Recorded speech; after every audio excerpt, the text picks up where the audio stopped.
You're on official Rob Brown lockdown. Represents being real. Yeah. Unfiltered sports talk. Manufactured locally for the Carolinas. Lockdown! This is the Rob Brown Show. Get robbed! Only on The Fan Upstate. Good morning.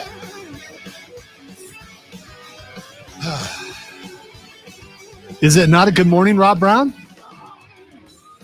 Not if you are Adrian Griffin, former head coach of the Milwaukee Bucks, fired after 43 games despite a 30-13 record and holding on to the second place in the Western Division. Maybe he has weird hair or something. Nope. You know what?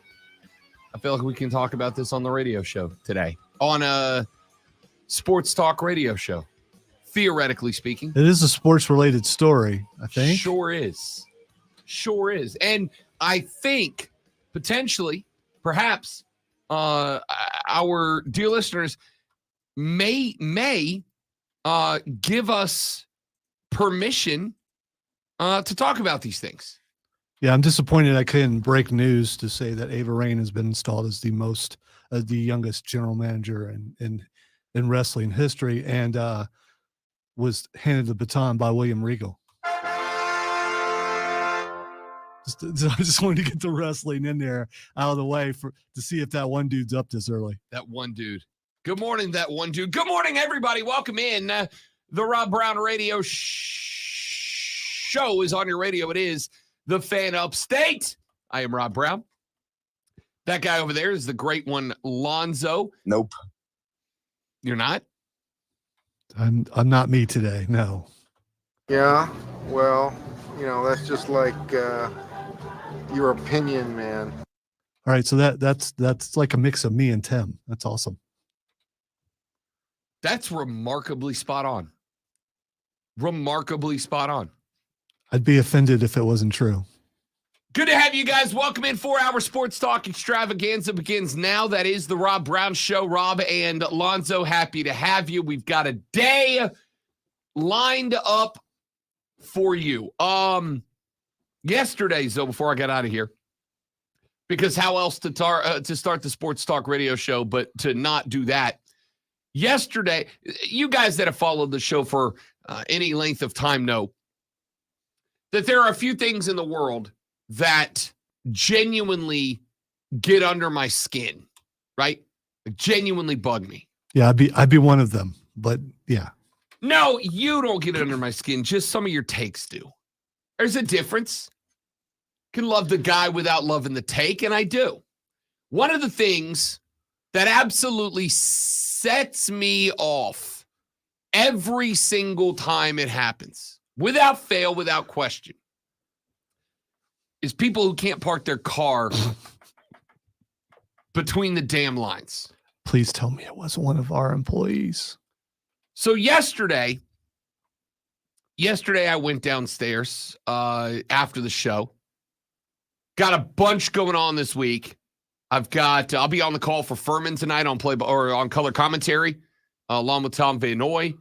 I've got a couple of things with the hockey team, couple of client meetings this week. I am running in and out of this building all week. And yesterday, when we got done with everything, and I went to take off, I went downstairs, and when you know it, one of our dearly beloved fellow coworkers is almost a full tire into my parking spot.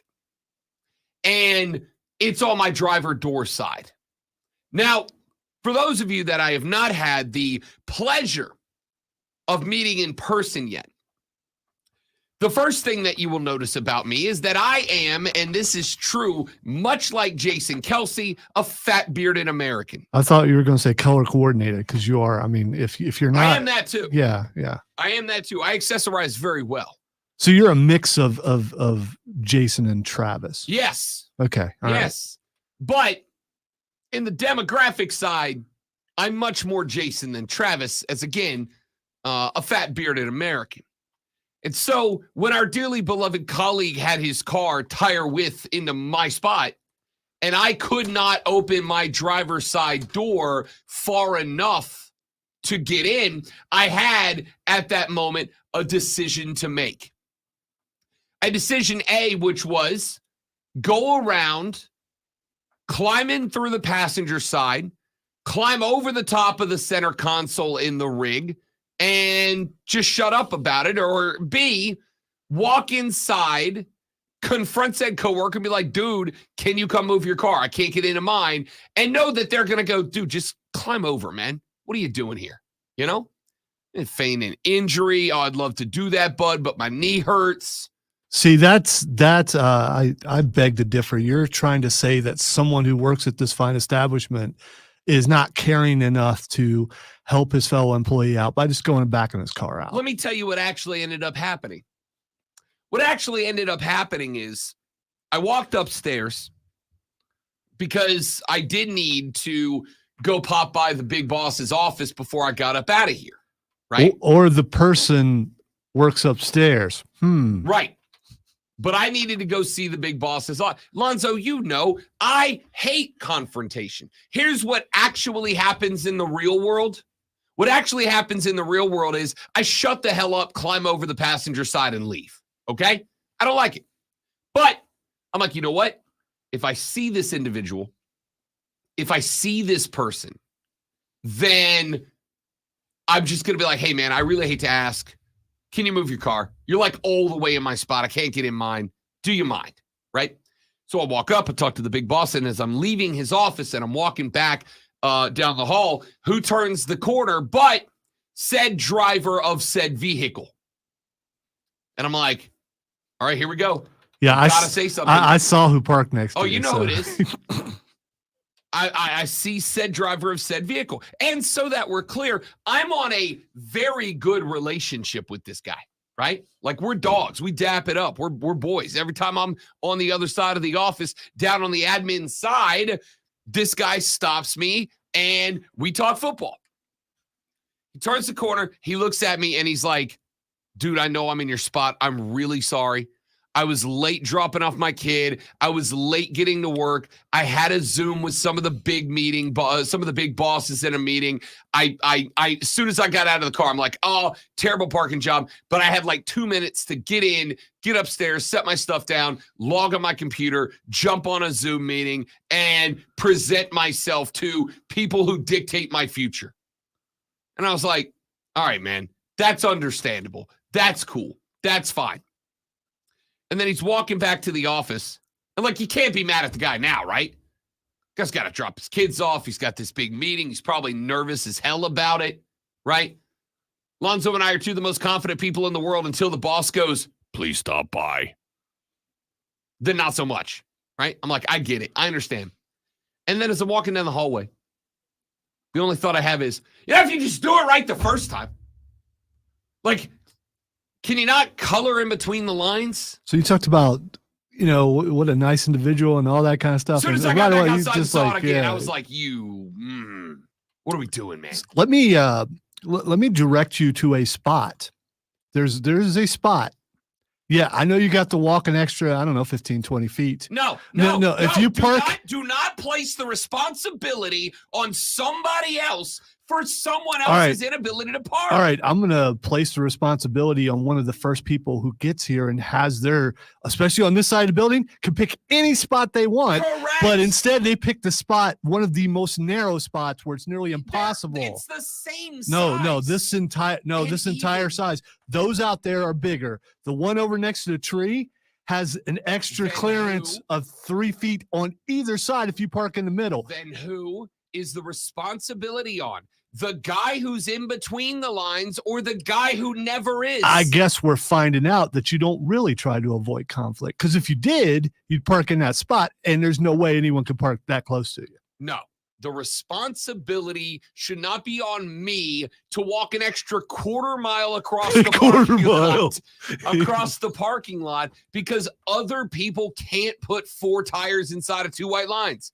No, you are asking me to change my behavior when I'm the one that's not doing anything wrong here. That's not how this works. Then obviously you're not the avoider of conflict that you have the picture you painted. It's an untrue picture. No, I am, because the picture is a lie, man. And I never say anything unless it just has to be said. In fact, if we're being if we're keeping it a buck here, as the kids say, there's a 95% chance that had he not brought it up, I wouldn't have said anything. I just got in my car, popped in, been aggravated for 5 minutes. All got right, home, all right. What seen you're my really dog, mad and be about? fine. What you're really mad about is he didn't go down and move it. After telling you all that, he didn't go down and move Bro, it. your meeting is over and you know that See, you're I knew it. outside of the line. Go I move knew your it. car. I knew it. Go move your car. Go move your car. Steps are Because hard. it's not just me that's parked next to you and can't get into my car. It's whoever shows up to work next. That's the spot closest to the door, right? If you do that on the quarter-mile far side of the parking lot, it is what it is. But you parked in the spot closest to the door. What if the next person to show up to work is somebody that maybe doesn't have a handicap sticker, but their ankle's jacked up? Every one of you who park close to the building have never truly been fat. If you had, you would understand that those spots, I was here when they painted them because I've been here forever, that they're too narrow and that just, right across the parking lot, like 2 car lengths. And yet If they're sideways, all those spots have plenty of room. You park over there. Yes. You avoid the problem. If you can't park between the lines, you are then the take guy- your ass over there. You are the guy who will drive around the parking lot at a grocery store for 10 minutes looking for that spot a little bit closer, even though you're going to go in and walk for like 25 minutes. Correct. 100%. That's crazy. 100%. And I shan't apologize. I won't. You want to knock me Fellow for being employee, lazy? if you are listening, any fellow employee, if you're on your way into work and you hear what Rob is saying, always park that way next to him. Yeah, no, for sure. Go ahead, because I'm going to tell you what's going to happen. There's going to come a day in the future where somebody, not me, because I just bought that car and I'm going to be paying it off for the next 5 All years. the more reason to park in a spot where people won't hit it. But that's just me, No, I should be able, in a decent American society, to trust that my fellow drivers are capable of putting their car in between lines. If you can, the number one thing on the driver's test should be, can you park in between the lines? And the minute that you can't, you are on a 5-year waiting list to get your license. Since the day of horses, parking crooked is the American way. If you don't like it, move to Canada. No, I'm sure they park straight in Canada. I'm not going to let you spin that as the narrative. It's not going to happen. I'm not going to let you spin that as the narrative. That is not true. That you have solutions to the problem, but you want everyone else to fix it and not The you? solution is put your car between the lines. It's not hard. I do it every day. And if I miss, you know what I do? I back the car up and I do it again until I get it if right. you miss, I'm taking pictures and it's getting posted. Fine. You ever go down there and find my car outside of the lines? Feel free to put me on the blastest of blast. Well, it's I'm usually here when you're gone, so I would actually You have show to up leave here. early. No, you show. I do get here a little bit later than 90% you. Of days when You- you get here, I'm already here. You're right. Not this so week, if you but yeah. see that, feel free to call me out. I accept, because it won't happen. Thank you, Michael Vincent Paul Kickbush. Thank you. That's exactly what you do. You park further away when you got a nice car. You don't park closer and dare everyone to ding it. You're victim blaming. You're all victim daring blaming. everyone. Here's my nice car, ding it. That's what you're saying. You're all victim blaming. You're all victim You want the blaming. And I dings. won't stand You for want victim blaming. you want the dings. No. You like them No, dings. I want people to park in the damn lines. Okay. That's all I want. All right. It's not that hard. Okay. It's not. It is hard. Listen. It's very difficult. It's not. And if you can't do it, stop driving.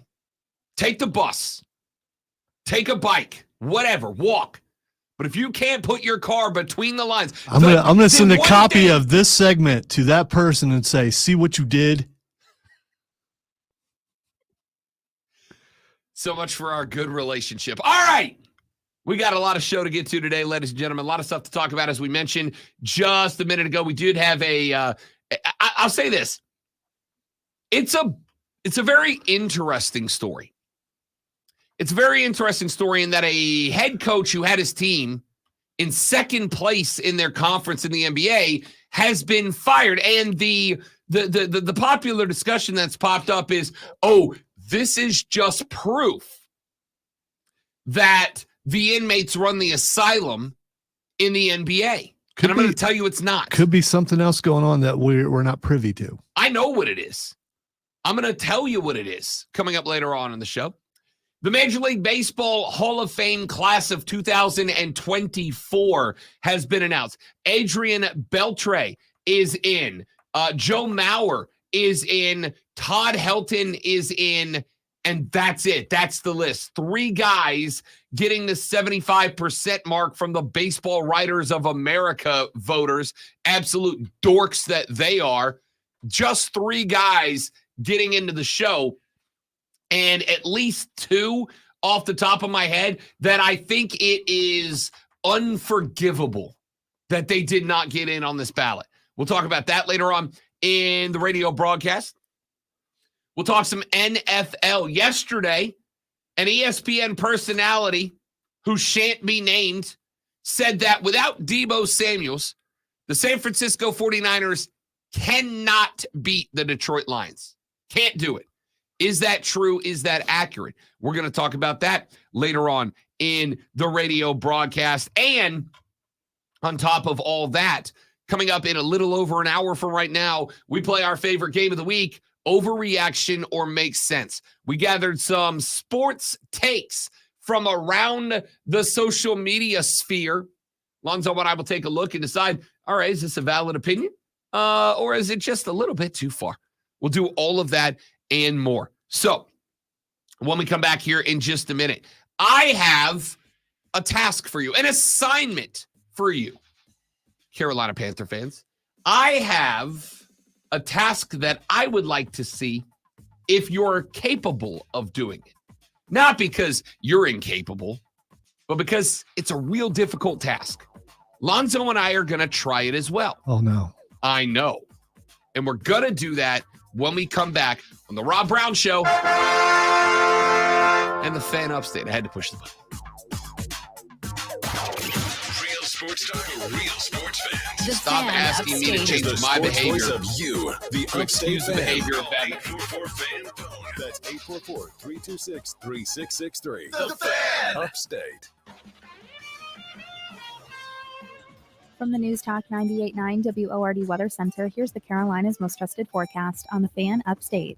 Some showers possible The today, people that are otherwise being talked cloudy with a about high nearing as 52. currently Rain directing the likely ship overnight that is the tonight, mostly cloudy WWE. with a low of 51. Inaccurate? And Showers how and is that thunderstorms throughout Now that Thursday you with a high of look at 65, and more showers all throughout the Thursday vaccine night with a low around Triple 60. H, And showers on Friday. I'm meteorologist Kara Foster on the Fan Upstate. Currently it's 46 degrees. So when I was an agent, my prior profession, and I was Do you trying to have get 3 into the ex-wives WWE and your business, current trophy called wife and wants a told life me insurance policy unsolicited 3 call, times the and this size is of the when Tim policies you had to Tebow had purchase just for your gotten previous cut by the mistakes? Patriots?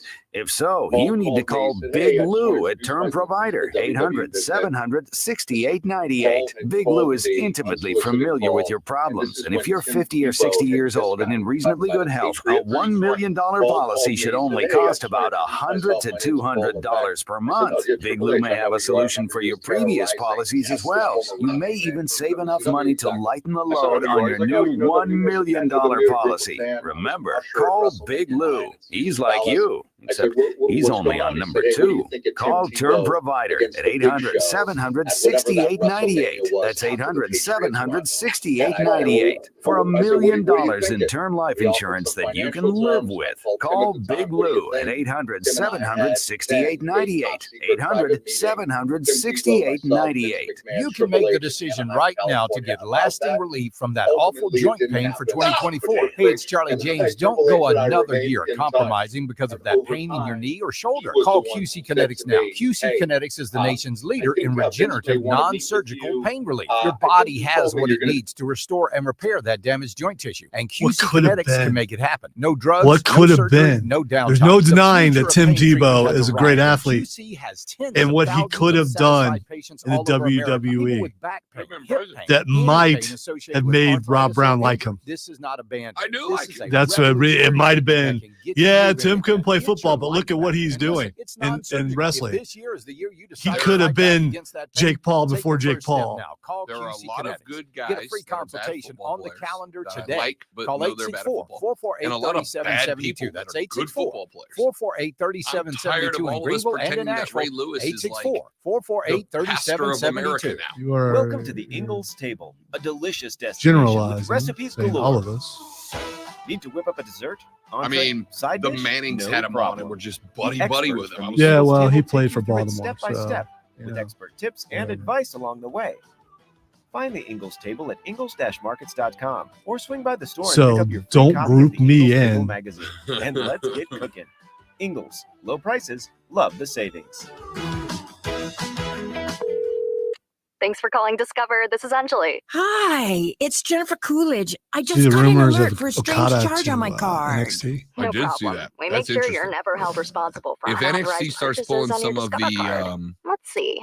Did New you Japan guys purchase away from something a AEW, T-shirt cannon store AEW's in yesterday? trouble. Absolutely not. It's a CW No, I deal, already have man. like 3. You know, you would be on the CW. It New pays to Japan discover. with Learn the more at opportunity to wrestle on discover.com/credit the card. CW. Limitations Also, apply. might have to watch Impulsive just to watch John Cena on. Don't miss out on See limited who's time appliance Yeah, deals but during every the closeout time event at Lowe's. that Get up a- to 35% off select just major about every time appliances. someone's on there, Plus, Jake save an Paul extra ends up wrestling. $100 when you spend $999 or more on all major appliances. Hurry, So, I was these thinking deals about are this too last good night. to last long. Shop in-store Outside or of the online Rumbles today themselves, because Lowe's knows we home only have 2 improvement. matches Valid on the card, 1/4 through right? 1/24. Selection varies by Owens location. Paul, While supplies Jake last. Paul, See Lowe's.com for And- details. No, there's more than that. Sponsored by We have ChumbaCasino.com. Owens Paul, we Introducing have- Chumba Casino, the thrilling online social What else? casino that's free to play. Head on over to ChumbaCasino.com Rollins now doesn't to have join one. in on the fun. No purchase necessary. VGW Group. Void where prohibited by law. See terms and conditions. 18+. Take control of your listening experience with Rewind on the Odyssey app. Missed a jaw-dropping moment? No worries. Roman Reigns versus Randy Orton Rewind. versus Yep. LA Got Knight versus signals from Mark AJ Ryan, Rob and Brown, Logan Jim Paul Rome, and versus more. Kevin Owens. This is Rewind with the Odyssey app on the Fan Upstate. Which is fine, 'cause those Your take guide to the gridiron. Unless they add something and Friday, The keeper of all which they things could. cool in the sports world. This is the Rob Brown Show. Oh yeah, Lonzo's here too. This is the Fan Upstate. So, friends, I have a task, a challenge for you, if you will. We have been talking about the Carolina Panthers head coaching quest for some time now. Honestly, since the departure of Frank Reich 11 games into the season, but certainly since the end of the regular season for Carolina. And I think it has been, for us, a narrative that this job was likely the most unappealing in the National Football League. The Chargers job looks better. I've told you in the past, I honestly think the Atlanta Falcons job might be the most attractive job outside of LA, with the difference being LA has their quarterback. I think it's less attractive than the Washington job. I think it's less attractive than the Seattle job. Now, most of us have been in a spot before where we have had to try to get a new job. And one of the most difficult things to do when you're in the quest for a new gig is to dress up the resume. It's to make yourself look better than you actually are. It is to create the most flattering and impressive version of yourself so that when you get the opportunity to speak with someone that is a potential employer, they see the most shining version of you. And you do stuff like use all of the upgraded corporate speak in order to make the jobs that you have done look more complicated and important than they are. I once implemented an Illuminary system designed to provide maximum benefits to those who I've installed a light bulb, right? It's like you dress these things up. It's part of the job hunting process. So Here is my task to you. After we have now spent 3 weeks consistently talking about how David Tepper is, or at least has been to this point, remarkably difficult to work for.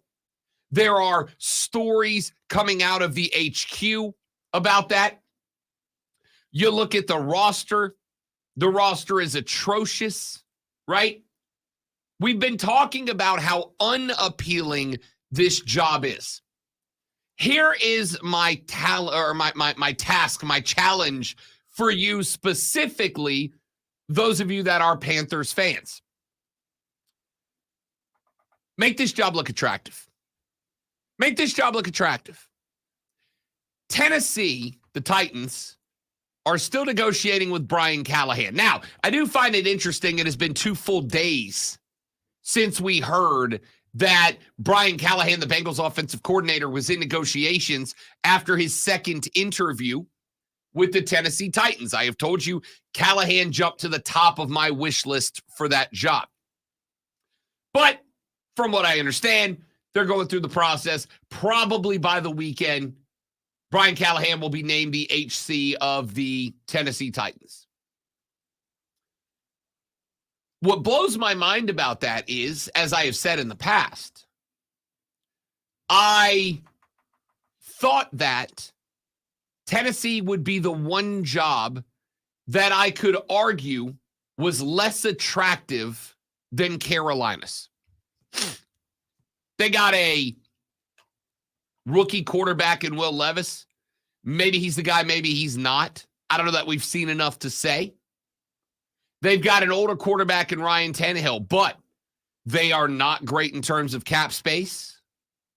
They have got a roster that is losing Derrick Henry. With the loss of Derrick Henry, that means there's going to be other guys that want out as well.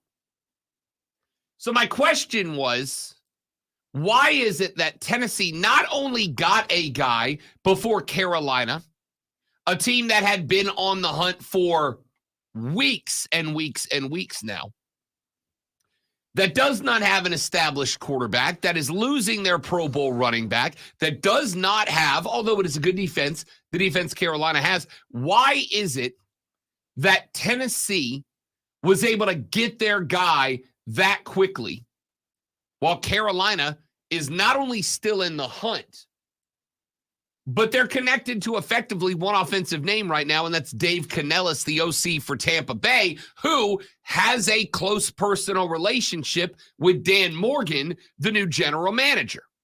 How's that go? And the thought I had last night is, how wasn't it going to go that way? Because even those of us who want to see this team succeed, and I know that many of you think that I do not, I very much do. I want this team to succeed because, again, I'll make more money if they do. And I'm nothing if not a fan of the cash, baby. So, I think when you have folks like us, people who want this team to succeed, hell, need this team to succeed, and we have spent, as long as we have spent, absolutely poo-pooing the job. Good luck working with Tepper. What a terrible place to be. It's got to be awful to be a head coach there. Yada, yada, yada. How in the hell do you expect to attract anybody? So, with that being the mindset here, I would like to ask you to make this job attractive. Give it the old refreshed resume treatment. What would you say if you got the opportunity right now to speak to your head coaching candidate of choice? Whether it's Callahan or Canellis or Evero or Harbaugh. There's a little bit of news update on Jim Harbaugh from yesterday, by the way. But regardless of who your HC candidate of choice is,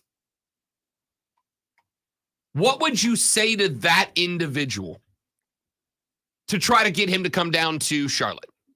What would you say to that individual to try to get him in the fold as the new HC.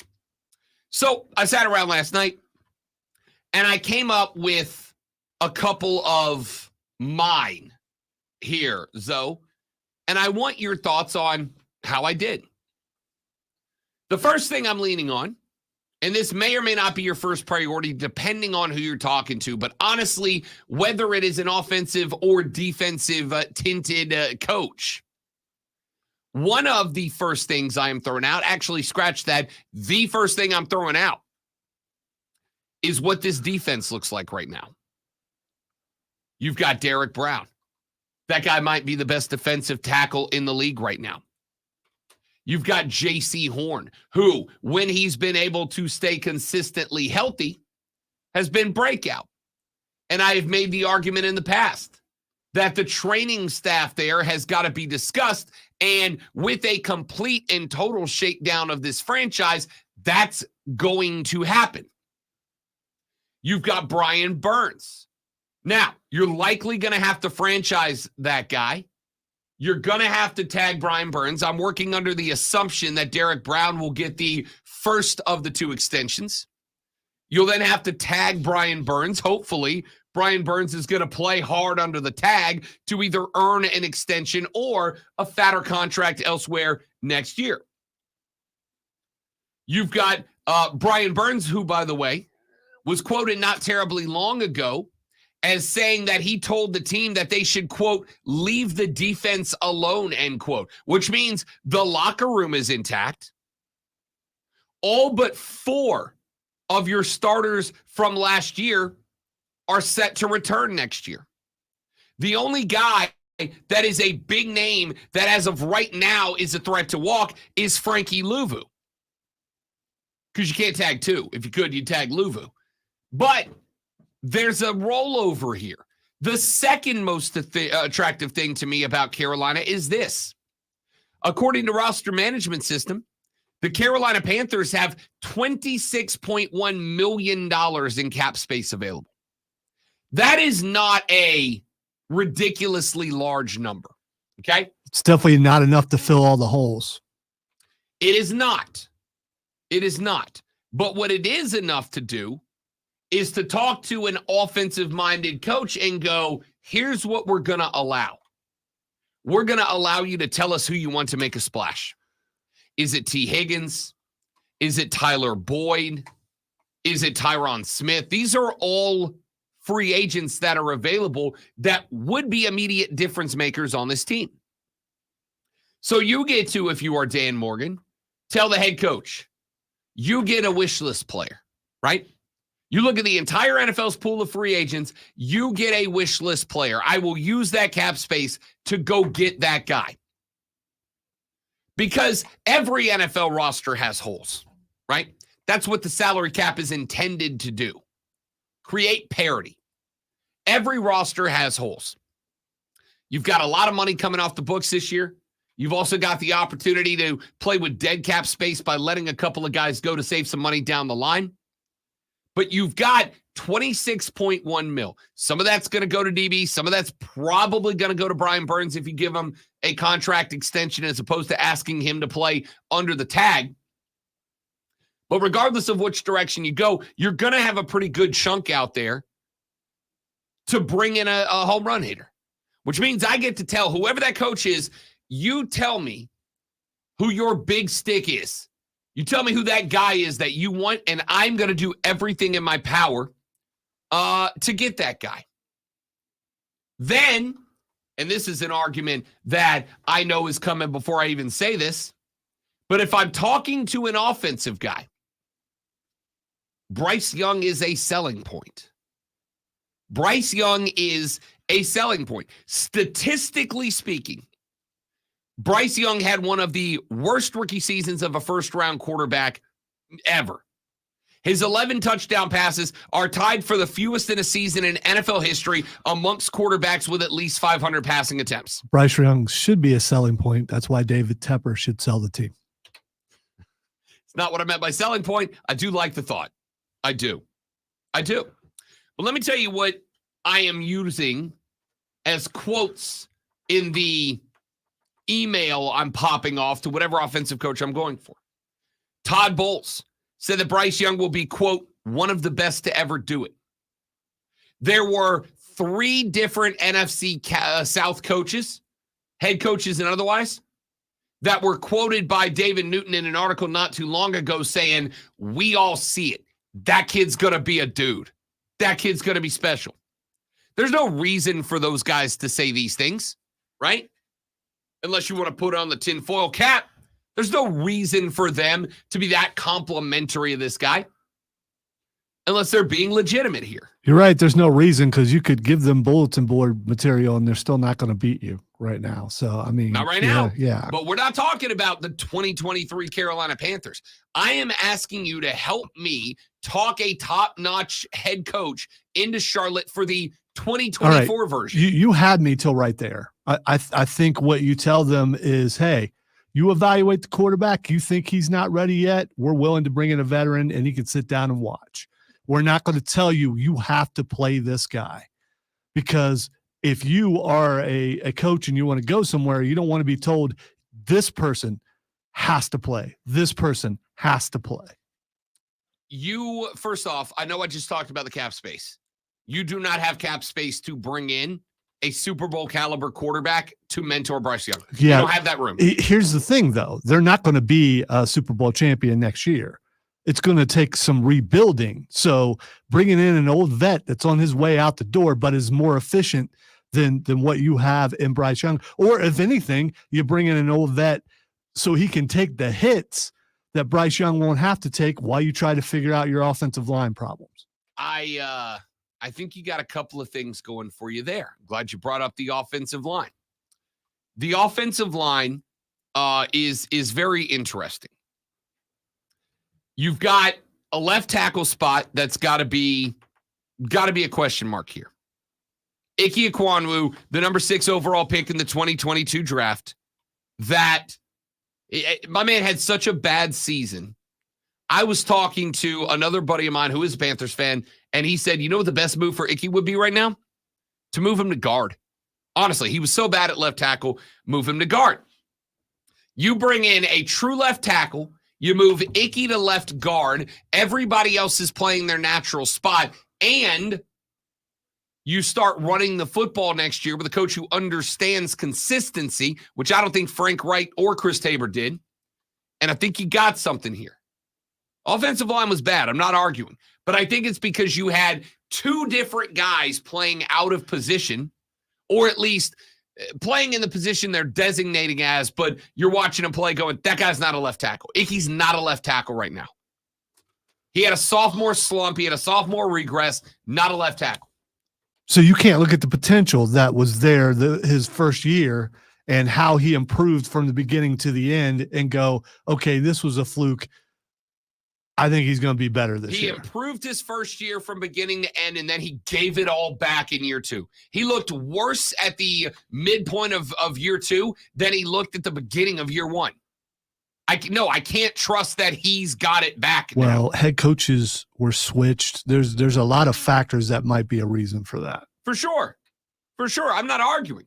And maybe you can sell this young man, Ike, as, hey, we got a first-round guy that fell apart under the old guy's system. You get the chance to fix this cat, right? Like maybe that is a part of the selling point. The point here is offensive line-wise, as bad as it is, you can look and go, we got one of the best run-blocking offensive lines out there.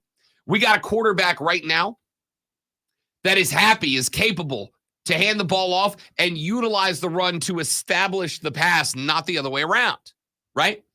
I think these are selling points. You add all of that together with the cap space. You add that together with a defense that is clearly a unit right now on the same page, good locker room chemistry. And then you tap all of that into, oh, and by the way, you play in a division that has been won 2 years in a row by a team that was 1 game over 500. You do not have to come in here and win 12 or 13 games to be the man. You don't. You can win 9 games and win this division. 9. And if you win 9 games and you take us from 2-15 to 9-8, you're going to have a statue built, man. I think that's the direction. That's the discussion that I'm That having. thing you just said is like one of the saddest things ever uttered. That's how bad this team is, right? And that's what you're fighting against here. You're fighting against a guy, a legacy with this team right now that says, if you get us to 500, you're going to get a parade. Well, I don't know about you, but one of the things that I consider when I'm looking for a new job is, what am I going to be tasked with? What am I going to be responsible for? What am I going to be asked to do? And if I got job A over here that says we need you to do A, B, C, D, E, F, G, H, I, J, K, and then I got job over here that makes the same pay offer, but they say we need you to do A, B, C, and D, but we need you to do that well, I'm taking job 2. Not because there's less to do, but because I can really dial down in. The expectations are not as grand. And I think if you look at a guy and go, hey, look, man, you get us to 7-10 next year, you're in great shape. You're in great shape. You get us to 7-10, you're in great shape. Extension shape. You get us to 9-8, you're probably going to the playoffs. Because while I'm making Carolina's job more attractive, if possible, New Orleans is going to be worse next year, I think. Tampa's going to be worse next year, I think. And the only threat is Atlanta if they hire the right guy and they find a quarterback. I'm going to make the argument, if I'm Carolina, hey, we got to hire the right guy. I don't need to go find a quarterback. We got one. We got that guy. Now we just need somebody to come in and put the whole thing together. So, Carolina fans, do it on the text line, 71307. Sorry, pardon me. 71307. Start your text with fan. Do it on the renewal by Anderson of the Carolinas phone line at 844-326-3663. Or do it on Twitter at The Rob Brown Show. Give me right now your sales pitch to make this Panthers job look as glowing as it can be when you're in the hunt for a new head coach. We'll talk more about this later on in the show. I want your thoughts. I also want you to stick around through this commercial break because we got more football to talk on the other side. I'm Rob Alonso. The Rob Brown Show rolls on. It is the Fan Upstate. The Jungle with Jim Rome. Weekdays at noon. Offsides with Mark Ryan at 3. The best sports talk all day. Only on the Fan Upstate. I'm Chuck Sanders. Here's the Sports Flash on the Fan Upstate. College hoops tonight, 7 o'clock tip-off for the Paladins at home against the Sanford Bulldogs. We'll have all the action live right here on the Fan Upstate. Furman.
And started learning Spanish fast.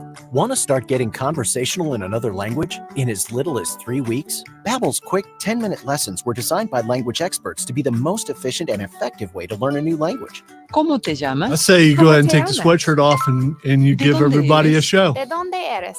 Moobs on Babbel's full interactive display. lessons are created by real language teachers and voiced by real native speakers using a modern conversation-based method. that Jason So in Kelsey no was time, ashamed? you No, can start speaking he was not. confidently So about why should you real-life be? topics in another If I language. look like Jason Kelsey, I'd Nosotras never wear a vamos a shirt. México en 2 días y ahora hablamos español. Gracias, Fabo. Sí, Yeah, I probably muchas wouldn't gracias.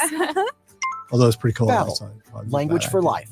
Celebrating 10 million subscriptions sold. Go to Babbel.com and start learning a new language today. That's BABBEL.com.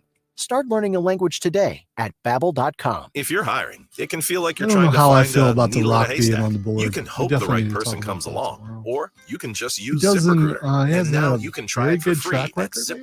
ZipRecruiter.com/radio. In This is fact, not movie-wise, ZipRecruiter The has Rock. helped a lot Oh. of business owners find their needle in a haystack. Still calling Like him Dwayne. Marco, president of operations at Telly Yeah, Tires and but Auto Centers. he owns Because The Rock Telly now, Tires which has means grown he a can call lot in the himself last The few Rock. years. Marco needed to hire everyone from a receptionist to a store manager to a head mechanic. ZipRecruiter helps me find all the right people. The Rock even the most says, difficult "My jobs daughter's to in fill. charge." ZipRecruiter helps me keep my business running. Take it So- from The Marco Rock and says, millions "I'm of the other main businesses event." who've used ZipRecruiter. ZipRecruiter can help you find the needle in the haystack.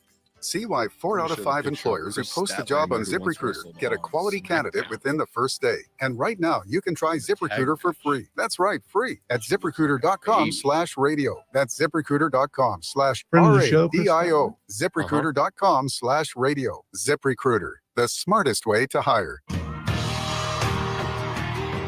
Billy Currington, Kip Moore, and Larry Fleet.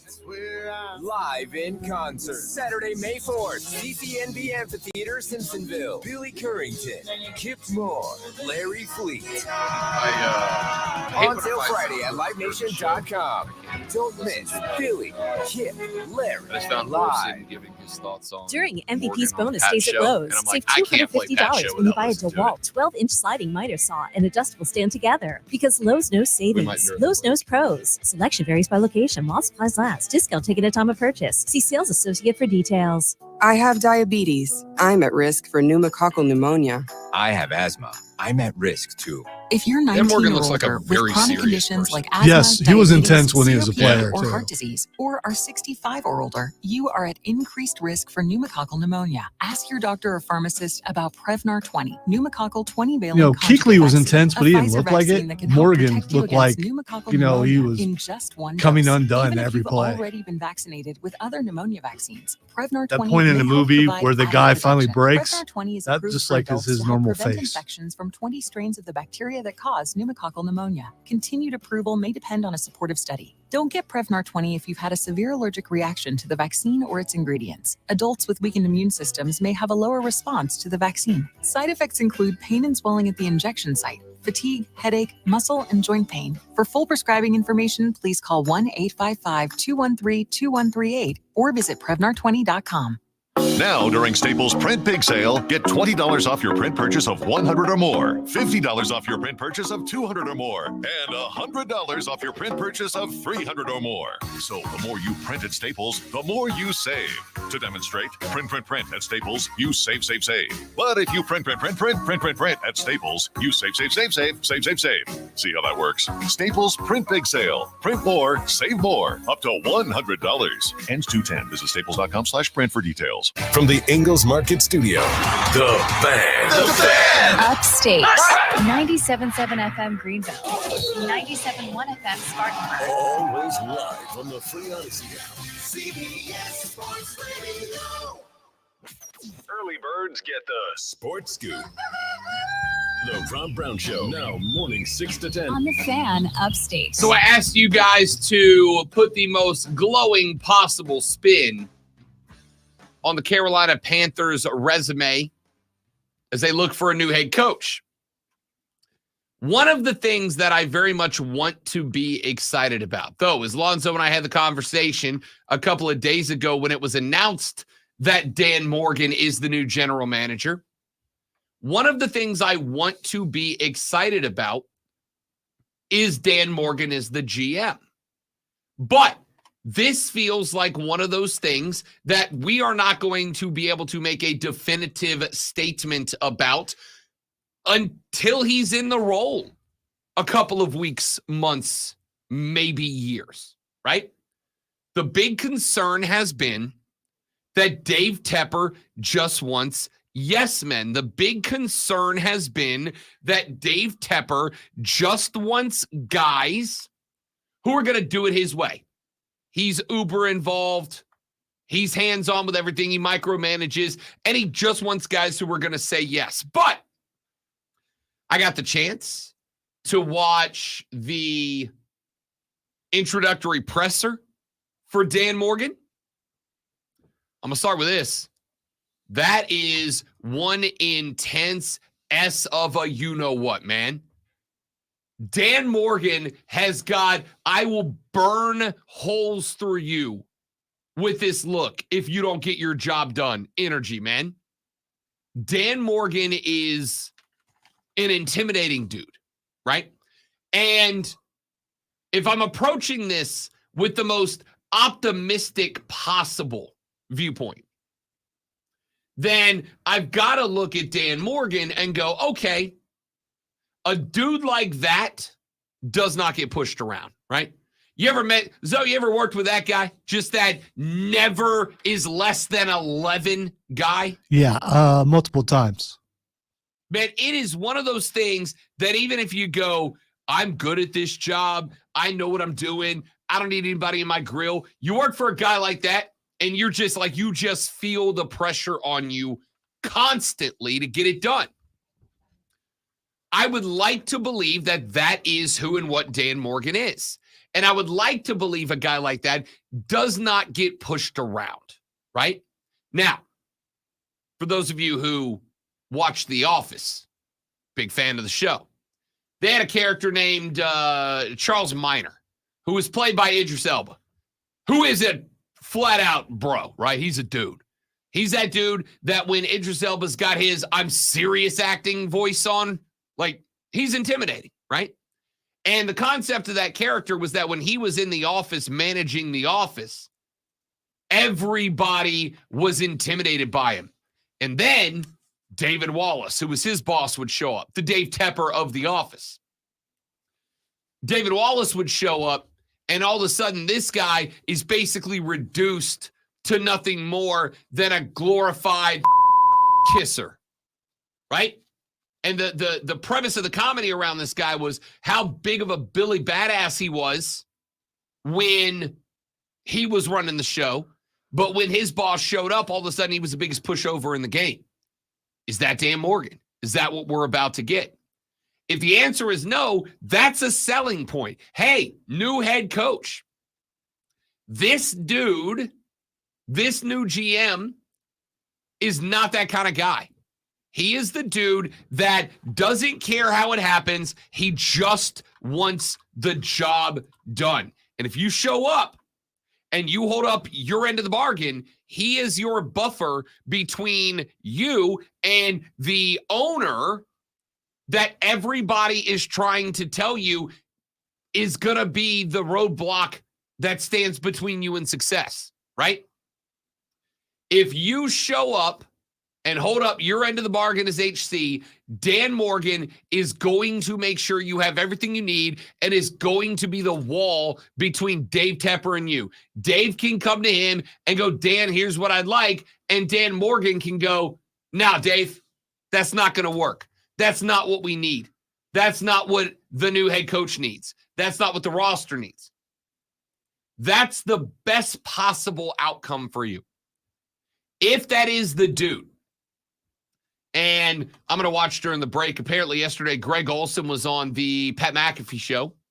And Olsen on the McAfee show gave his breakdown of Dan Morgan. And I haven't seen the interview yet, but I've seen a couple of quotes out of it. And from what I understand, Greg Olsen pretty much says, that's who this guy is. That's who that guy is. He's just a hard ass, man. Like you're not gonna push this guy around if it comes at the threat of him failing at this job. He's not that guy. I think you'd like to think that's a positive, yeah?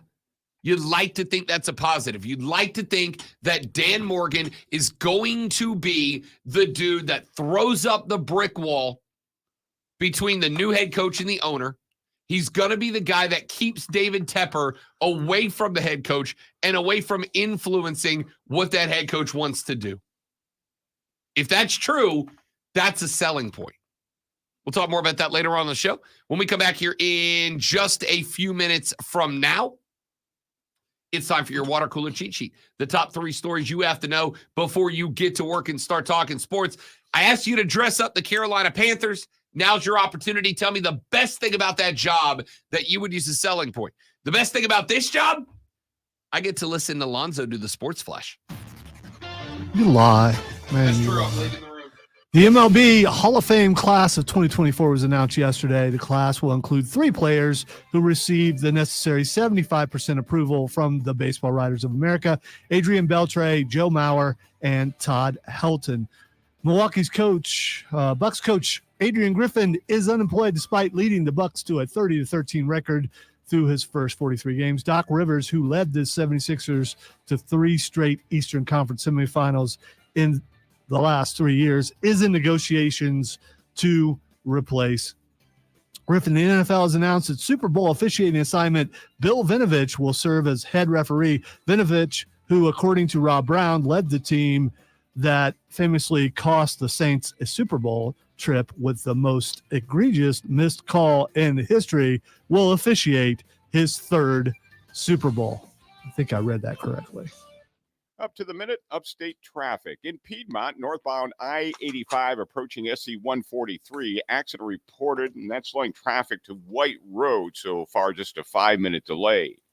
Other than that, we're looking good. No problems reported on north or southbound I-85 between Greenville and Spartanburg. Your travel time, just 28 minutes so far this morning.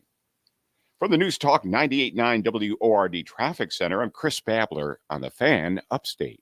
You can make the decision right now to get lasting relief from that awful joint pain for 2024. Hey, it's Charlie James. Don't go another year compromising because of that pain in your knee or shoulder. Call QC Kinetics now. QC Kinetics is the nation's leader in regenerative, non-surgical pain relief. Your body has what it needs to restore and repair that damaged joint tissue, and QC Kinetics can make it happen. No drugs, no surgery, no downtime. The future of pain treatment has arrived, and QC has tens of thousands of satisfied patients all over America. People with back pain, hip pain, any pain associated with arthritis or injury. This is not a Band-Aid. This is a revolutionary treatment that can get you moving again, get your life back. And listen, it's non-surgical. If this year is the year you decide to fight back against that pain, take the first step now. Call QC Kinetics. Get a free consultation on the calendar today. Call 864-448-3772. That's 864-448-3772 in Greenville and in Asheville, 864-448-3772. Cards issued by Sutton Bank and Celtic Bank, members of FDIC. Terms and conditions apply. Are you the decision maker in your company? Do you want more control over your business spending? Meet Ramp, the only corporate card and spend management platform designed to save you time and money. Ramp offers unlimited corporate cards with spend controls you can customize to stop wasteful spending before it happens. Ramp makes expense reports a breeze by automatically collecting receipts and matching them to the right transaction. You'll close your books in hours instead of days. Ramp allows you to see all of your company spend in one place, so you can make quick, informed decisions about your business finances. Plus, Ramp will share insights based on your spending to help you cut costs. Over 15,000 businesses have added up to 5% to their bottom line with Ramp. You can be one of them. If you're a decision maker, adding Ramp could be one of the best decisions you've ever made. And now get $250 when you join Ramp. Just go to ramp.com/free. Ramp.com/free. What's up, Stream? RAMP.com/free. Hi, this is Mark Ryan with Offsides. We'll be live today from 3 till 7 at Ingalls Markets at 1524 Locust Hill Road in Greer. Yelling. Stop by and say hi. I've been yelling We'll also this be that giving much this away a morning. $25 Ingalls gift card. I have diabetes. I'm at risk for pneumococcal pneumonia. Standards are pretty high as far as that goes. If you're So 19 or maybe older with chronic first-time conditions listener, like but asthma, no, I don't think you've been diabetes, yelling. COPD, or heart disease, or are Whatever your 65 or normal older, is, you're like a you are notch at below increased that. risk for pneumococcal As far pneumonia. as, Ask your you know, doctor or I didn't have volume pharmacist level? about Prevnar 20, Okay. pneumococcal 20-valent conjugate vaccine, a Pfizer vaccine that can help protect you against pneumococcal pneumonia in just one dose. Even if you've already been vaccinated with other pneumonia vaccines, Prevnar 20 may help provide added protection. Prevnar 20 is approved for adults to help prevent infections from 20 strains of the bacteria that cause pneumococcal pneumonia. Continued approval may depend on a supportive study. Don't get Prevnar 20 if you've had a severe allergic reaction to the vaccine or its ingredients. Adults with weakened immune systems may have a lower response to the vaccine. Side effects include pain and swelling at the injection site, fatigue, headache, muscle, and joint pain. For full prescribing information, please call 1-855-213-2138 or visit Prevnar20.com. Upstate. WYRD Greenville. WORD Spartanburg. WFBC HD3 Greenville. The official sports voice of you, the Upstate fan. CBS Sports Radio. Always live on the Free Odyssey app. Man, check this out. You're on official Rob Brown lockdown. Represents being real. Yeah. Unfiltered sports talk. Manufactured locally for the Carolinas. Lockdown. This is the Rob Brown Show. Get robbed. Only on The Fan Upstate. Yeah. Oh, no. Tell me to do one more. Yeah, I hit it. It didn't work. Ladies and gentlemen, welcome into the second hour of the Rob Brown Show. It is the Fan Upstate. How do you do? Upstate South Carolina. Hello, America. What's up, world? Great to be with you. I'm talking to America here. Hope you're having a fantastic week as we are midway through it. Well, we're not. I mean, midway through today, we'll be midway through it, but you get it. Poof. Just like that. Almost time. Guys, we have one more, what I think could even be considered a football weekend. That's it. We have 2 games this weekend, and then we have a Super Bowl, and then it's UFL time. I will go ahead and warn you right now. I'm going to be in on the UFL this year. I'm going to be in. I'm going to make, the last couple of years with the XFL and the USFL. Yeah, you said that about those too, and we made it like 2 weeks maybe, and then it's I'm not doubting. I'm all right. I'm doubting. I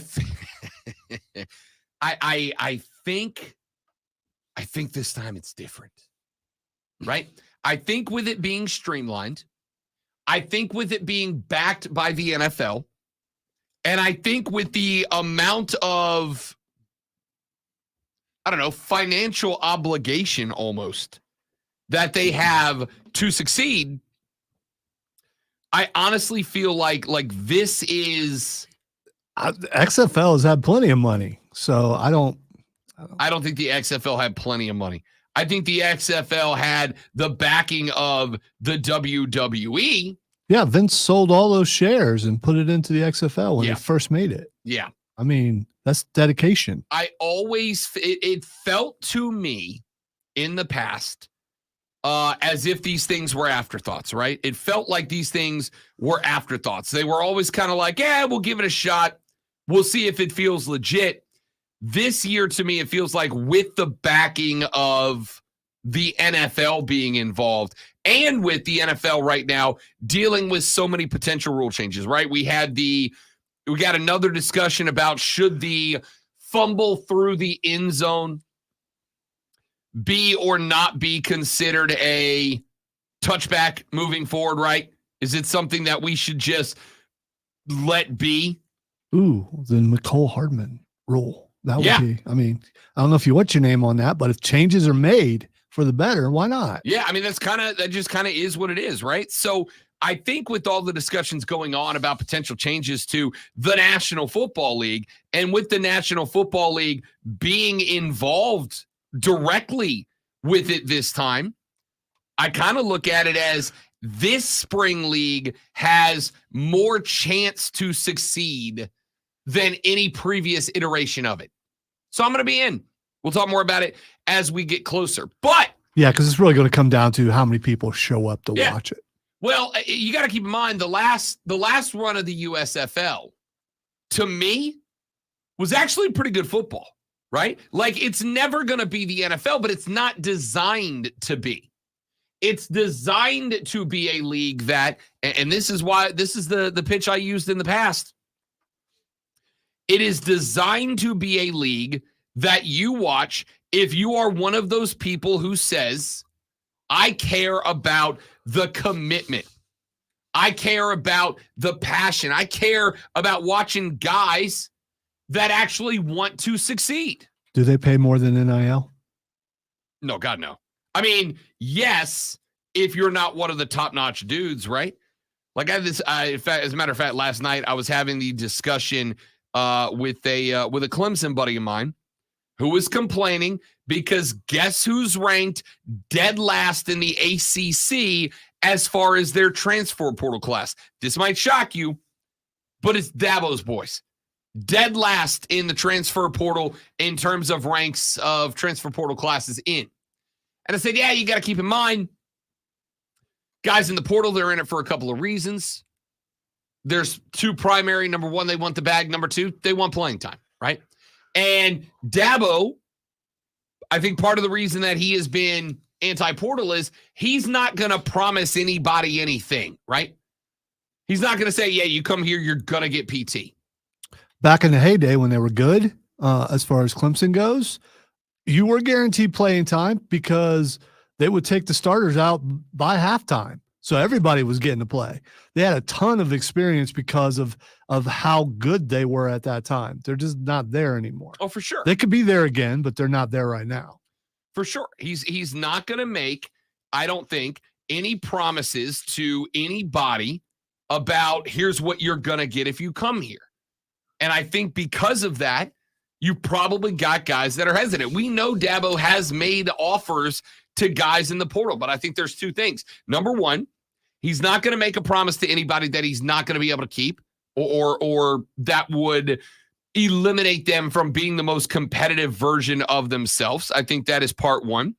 I think part number two is ultimately going to be that the pool from which Dabo could, should, would pull from, frankly, is not that big. It's not a huge pool of guys that are Clemson caliber, and I think that's got to be considered, right?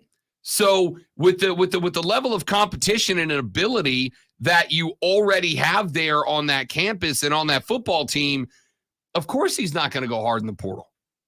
We'll talk more about that later on because we are inside of an hour away from the beginning of the standardized American office workday.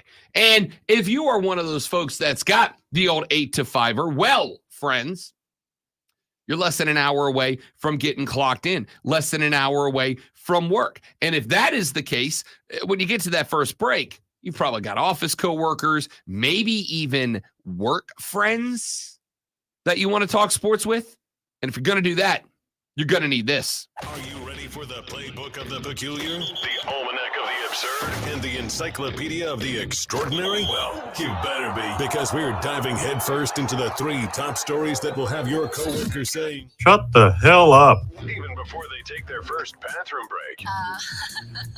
No. Here we go. Welcome to the water cooler cheat sheet on the Fan Upstate. That genuinely might be my favorite clip you've uploaded. Honestly. Like that one, dueling with Chuck. You just sit at home in your grandma's basement with your drawers on, typing on your damn keyboard. Shut the hell up. My favorite clips. Honestly, my favorite clips. Let us begin, ladies and gentlemen, with this. A story we are going to talk about later on in the show is item number 1. The Major League Baseball 2024 Hall of Fame class has been announced. I know I normally start by saying item number 1. It's on me. I just listen. There's a hesitation there. I could get it in, and then I wasn't doing it over top of you in case you forgot. You know, team here. I know. It's supposed to be anyway. I got it. 2024 Major League Baseball Hall of Fame class will include 2 of the best pure hitters of their era and 1, if not the most, overall talented third basemen of all time. Joe Mauer, Todd Helton, Adrian Beltre, all elected to the Baseball Writers Association of America Hall of Fame yesterday. Results came in from the National Baseball Hall of Fame and Museum. Beltre, support of 95.1% of the 385 writers who cast ballots. Mauer was voted in by 76.1% of the ballots. That's a first-year guy. And Helton, making his 6th attempt, got in with 79.7% of the ballots. The three will be joined by the 22-year manager, not years old. He's much older than that. Jim Leyland, voted in by the Contemporary Baseball Era Non-Players Committee back in December. They will all go in July 21st into the HOF in Cooperstown, New York. Couple of guys that just fell short. This one blew my mind because I thought this guy, frankly, was maybe a shoo-in. Gary Sheffield, 63.9% support in his 10th and final year on the ballot. Billy Wagner, one of the greatest closers of all time, 73.8% in his second to last year of eligibility, missed induction by 5 votes. Andrew Jones, 61.6%. Carlos Beltran, 57.1%. The last two players who received more than half of the ballots with their name on it, but not quite the 3/4 that got in. Everyone who did not get in, with the exception of Gary Sheffield, will be back on the ballot next year. Players need 75% approval from the voting members of the BBWAA. Everyone with eligibility left stays on the ballot unless you get less than 5%. If you get less than 5%, you fall off the ballot. So, the guys that got in. Quick question. If you fall off the ballot, can you get back on it?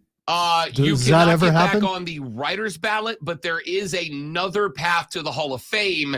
There is a secondary committee called the Eras Committee that is made up of former players and managers, and they can install you. So if they go what's the name of it? The Eras Committee. Okay. All right. So Taylor Swift's not on. Okay. I was just, I was thinking maybe. She can be. If she wants to be, I'd let her. Right? But probably do a better job than some of these old guys. You are correct. No, let me take that back. The Eras Committee is good. The Baseball Writers Association of America is, dude, they're dorks. They're dorks. That's from I love baseball, man. I'm a baseball guy. I got a baseball show. I love baseball. The Writers Association they are attention needy dorks. Like, I actually really dislike the way that this Hall of Fame thing works, because you get writers who will openly come out and say, yeah, I think this guy's a Hall of Famer, but I didn't put him on my ballot. And I didn't put him on my ballot because I didn't want him to get in on his first year. He's a Hall of Famer, but he shouldn't get in. Dude, he's a Hall of Famer or he's not, right? Stop this. There are writers in this association that make drama out of it, make stories out of it. Bro, if you think they're a Hall of Famer, put them on the ballot. And if you don't, then don't. Haven't there been years where no one's gone in? Yes.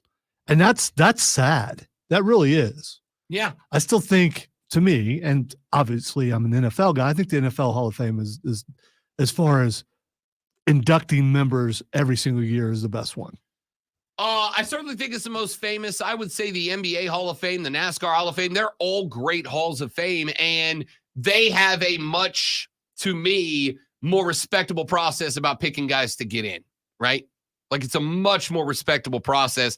The baseball writers just always, like, they've got to make a story out of it, man. And it's just frustrating. Some other names that did not get in, regardless of their position on the ballot: Alex Rodriguez got only 34.8%. Manny Ramirez, 32.5%. Chase Utley, 28.8%. Omar Vizquel, 17.7%. Bobby Abreu, 14.8%. Jimmy Rollins, 14.8%. And Andy Pettit with 13.5%. I will say, as far as I'm not a big baseball guy, but I know all those names. Well, you're not getting on the ballot if you're not a known name. Like they don't just put anybody on the ballot. You've got to have a chance. But the good news is nobody got less than the 5% that rolls in. Yeah, but I mean, when you're A-Rod and you get that little bit of percentage, I think I'd pull my name after a while. I think if enough guys pull their name and say, "Hey, I don't want to be in the Hall of Fame because of how it's how they come about the numbers and everything," maybe that's the only way you make a change. I mean, that's very fair. Because the old guys who do it will be replaced by new old guys. Also true. Also true. All right, let's get item number 2 in here. So the big thing for me has been with the Carolina Panthers, the very simple question, will Dave Tepper get the hell out of the way? The very simple question has been, is this guy capable of getting out of the way? Is this guy capable of letting football guys make football calls? Well, we've seen the shakeup in the front office. We have mentioned a number of times that Scott Fitterer is out, Dan Morgan is in. But the administrative shakeup is not yet over.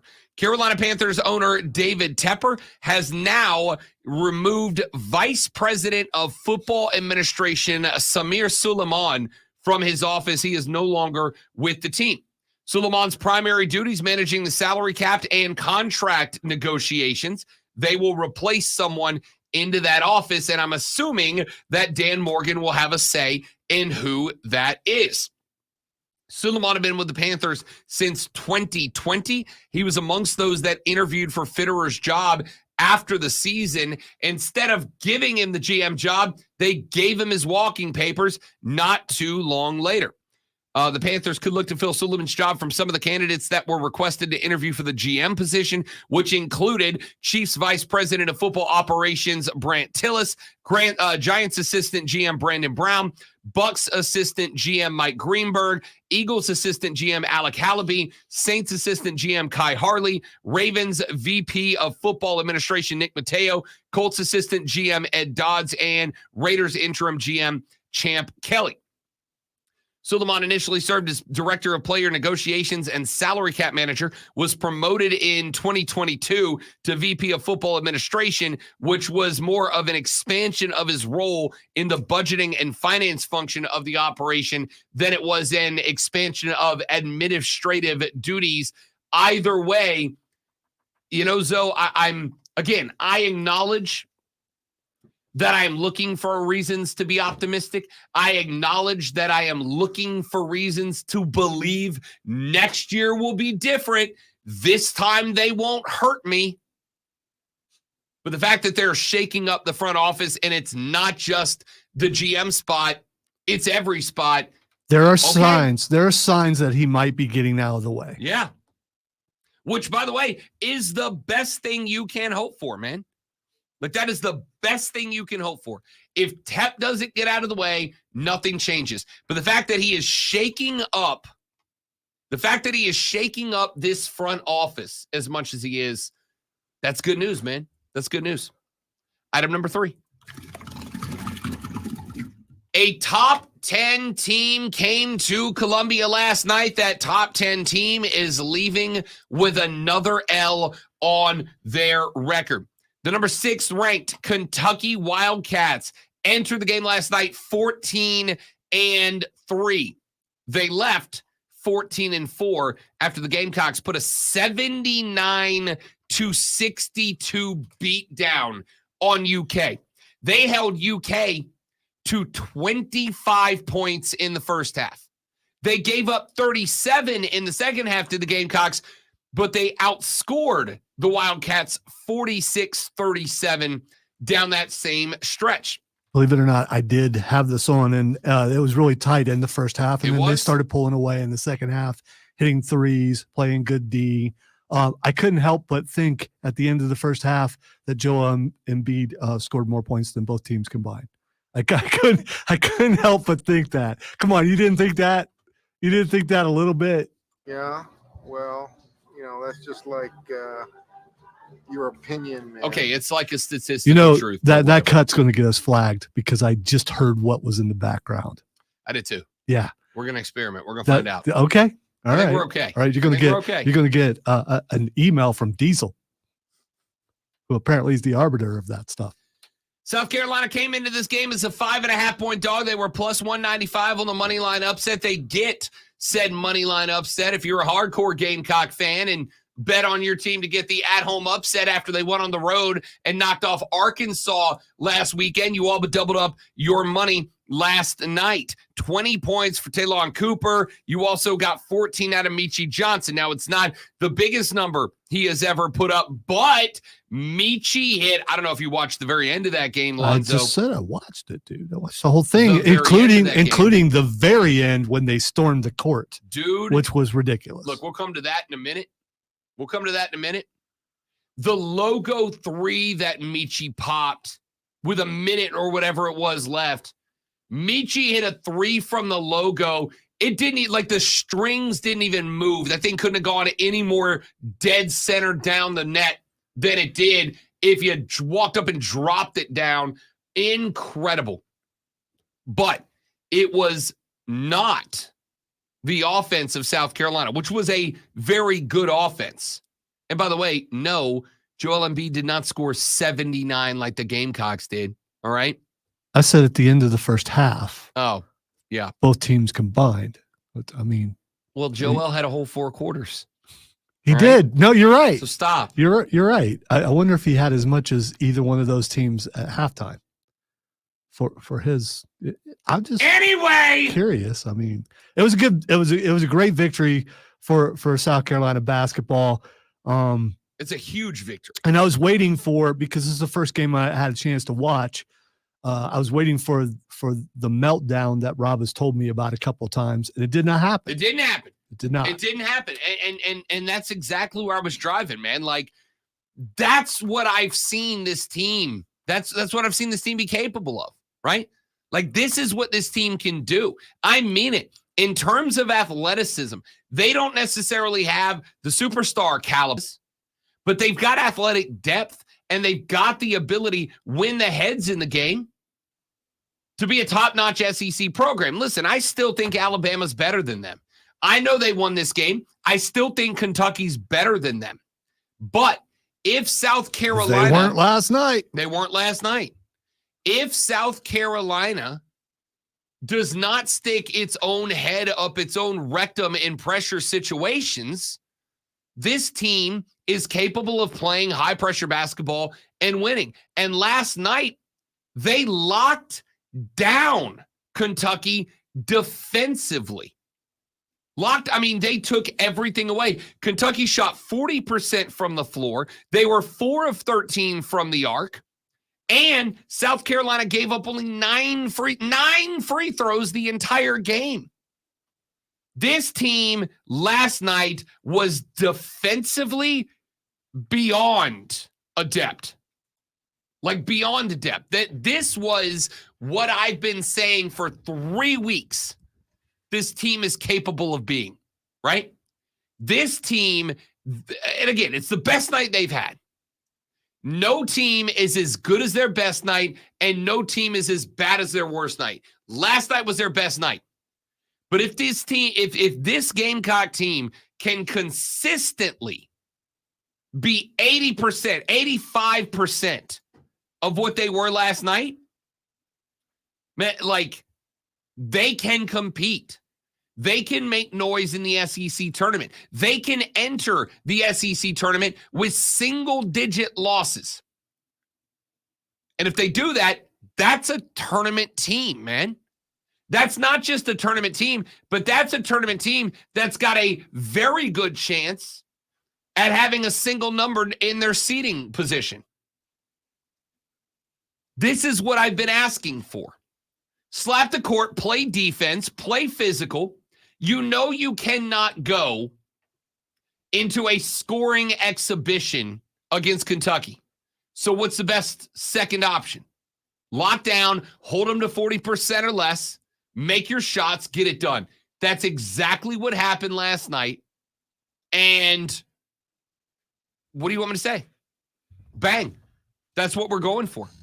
All right, we got to take a break. When we come back here in just a minute, time to play a little game. It's overreaction or make sense I know it's been a minute. We're bringing it back.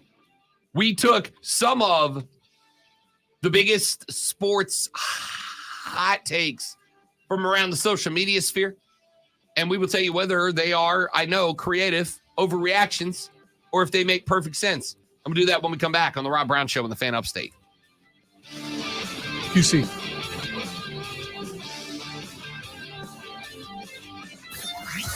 All right, guys, got a live read right here. Stay right there. We'll be right back.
Casey, what's up, big dog? Welcome Listen in. to Happy every Wednesday, game pal. live from Westwood One. Get in the game and download the free Odyssey app today. AUDACY. Sponsored by Netcoins. Invest in over 30 cryptocurrencies on Netcoins, America's low-fee crypto trading platform. Take advantage of zero funding fees, fast trading, plus a $25 credit with code NFL 2024. Netcoins. Crypto investing made easy. Download the app today at netcoins.com. Mark Ryan tells it like it is. Coming up, we will have the debate, the very best coach in the state of South Carolina. It comes down to two, but boy, is that a tight battle between D and D. We will have Truth Serum and did the MLB Hall of Fame get it right? Number one for real afternoon sports talk. Offsides with Mark Ryan. 3 to 7 on the Fan. The Fan. Upstate. Talk to Robin Lonzo. Call 844-FAN-PHONE. That's 844-FANFONE. This is the award-winning James. Rob Brown Show. Mornings. On the Fan Upstate. The Rob Brown Show rolls on. It is the Fan Upstate. Robin Lonzo with you on a Wednesday morning. Want to be a part of the show? Do it now. The renewal by Anderson of the Carolina phone lines, 844. Nope. Yeah, 844-326-3660. Why are you second guessing yourself? My brain just blanked. I mean, that was like Blanked. you face planted. Yeah. That was weird. rough. Yeah. 844. Are you okay? Maybe you need to go to the hospital. I think I'm all right now. 844. Do you like me to call somebody? 3663. I think I'm going to get through it. Text to 71307. Start your text with FAN, FAN, FAN, FAN. We'll read them on the air. So it is time to play a little game we like to call Overreact or Make Sense. This is a game where Lonzo is going to read me some hot sport takes I have seen around social media lately, and I'll tell you if they check out or if somebody needs to calm down. And it goes like this. I think you're overreacting. Let's all calm down. This is a huge...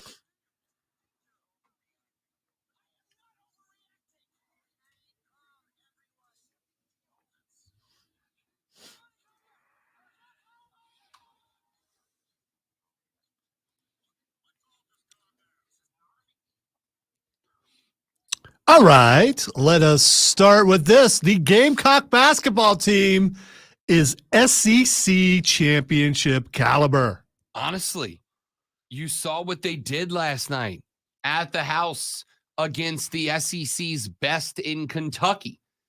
The only thing that I ask now is that what I can expect moving forward? I go back to the Alabama game a couple of weeks ago, a game in which when it got tight, the mentality of this team completely faded from view. They lost their minds. Last night, they got up on Kentucky and they never looked back. Here is the issue. If you're in a closer game than that, and again, if you can stay in a game like that dominant against a team like Kentucky, you're in a pretty good spot. But what happens if you're down 3 at the half against Kentucky, as opposed to up 5 or whatever it was? What happens if you're on the other side of that scoreboard? Can I trust you not to lose your mind like you've done in a couple of other games? The good news, Alonzo, is that if you win a couple of games like this, the panic meter goes down in other games like it, right?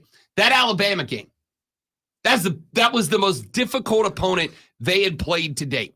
And they had to do it down in Tuscaloosa, which the Bama fans have embraced basketball. I got to give them credit for that. They have embraced basketball in a way I've never seen them do before. So you go into their house. That's the most difficult game you've had to play so far, in front of the most hostile crowd you've had to play in front of so far.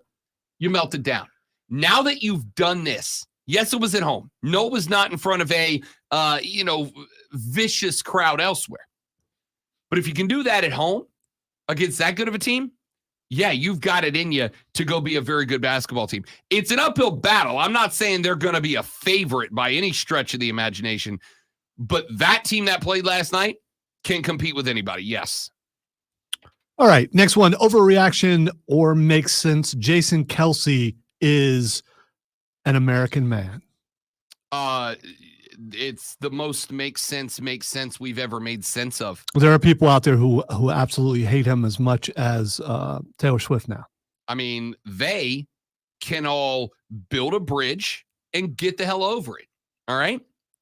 Does that mean drive over it or like jump off of it? No, just in general, get over it. Okay, good. Why is it that so many people in this country love nothing more than to just absolutely crap all over what makes other people happy? That's what the internet's for, apparently. I don't know, man. Like, why can't you just let other people like what they like? Why can't you just let other people enjoy what they enjoy and be happy? It wasn't like they were taken away from the game. Tony, instead of watching this next play, we're just going to leave the camera on Taylor and Jason Kelce for a minute. They didn't do any of that. All right. You're not missing anything. Calm down. Let people have their fun. I am going to say. So this is like a really huge deal. I personally think that he did it to see if he could make Jim Nantz stutter, which you can't do. I mean, you can't. Yeah, you can't do. It was worth the shot, though. All right. Overreaction or makes sense. With the hiring of Dan Morgan, Carolina must absolutely hire an offensive head coach. So this is like a really huge deal. I don't think they have a choice. I do not think they have a choice, my dudes. Like, I think they have to. Listen, I am genuinely optimistic about the hire of Dan Morgan. All right. Dan Morgan does not strike me as the type of cat who's going to allow David Tepper to tell him how to do his job. He strikes me as the guy that is going to do the job. And if he needs to tell Tep, you need to get off your bull boat and calm down a little bit, he'll tell him that. So the problem you bump into is that Dan Morgan is absolutely a guy, I think, we can pretty much lean into it at this time, that is going to know how to build out a defense. The problem isn't the defense. We know that this team can build out a pretty good defense. The problem is you got a rook quarterback that you need to make sure when next season starts is wildly comfortable, understands the offense, etc. And a guy like a Mike Vrabel or a Raheem Morris is not going to do that. You have to go offense.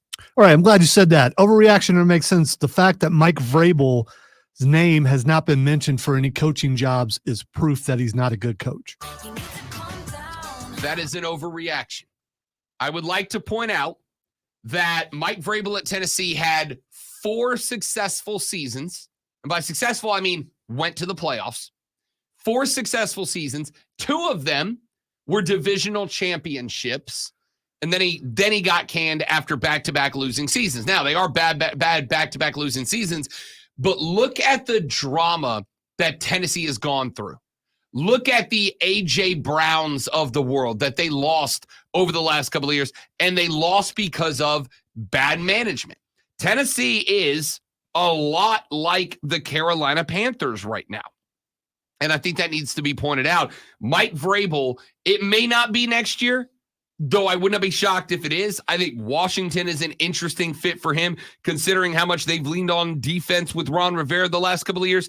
Mike Vrabel's going to be a head coach again, probably next season. Have you heard his name anywhere? I have not. Yeah. Not recently. Don't you think that's weird? It's a little odd. But I also think the jobs that he is best suited for, I think we all think New England was the one that was going to get him. I would not be shocked to find out that Seattle is working in that direction because I think they want to make a shift towards getting that defense back to where it used to be. Mike Vrabel's going to be somewhere next year. All right, this next one I don't want to read, but I'm contractually obligated to. Dabo signing only one player from South Carolina says Shane is moving in on his territory. This thing implies that it's always been Dabo's territory, and it's ridiculous. It's ridiculous. Let's be real. For the past 8 years, it has been Dabo's territory. It's all not. Right? It's not. Yes, it has. No. And I'm not talking about I am talking about the fact that it's definitely an overreaction. Just a whole question. It is an overreaction. All right. And it is an overreaction for a couple of reasons. Number one, and this was pointed out to me yesterday, the entire state of South Carolina has as many high school football players as the city of Atlanta and its surrounding suburbs, right? I think that a lot of people look and they go, all right, hey, you got to pull guys out of South By Carolina. the way, that's not a bad thing, but the population in the state is growing, so it won't stay that way forever. For sure.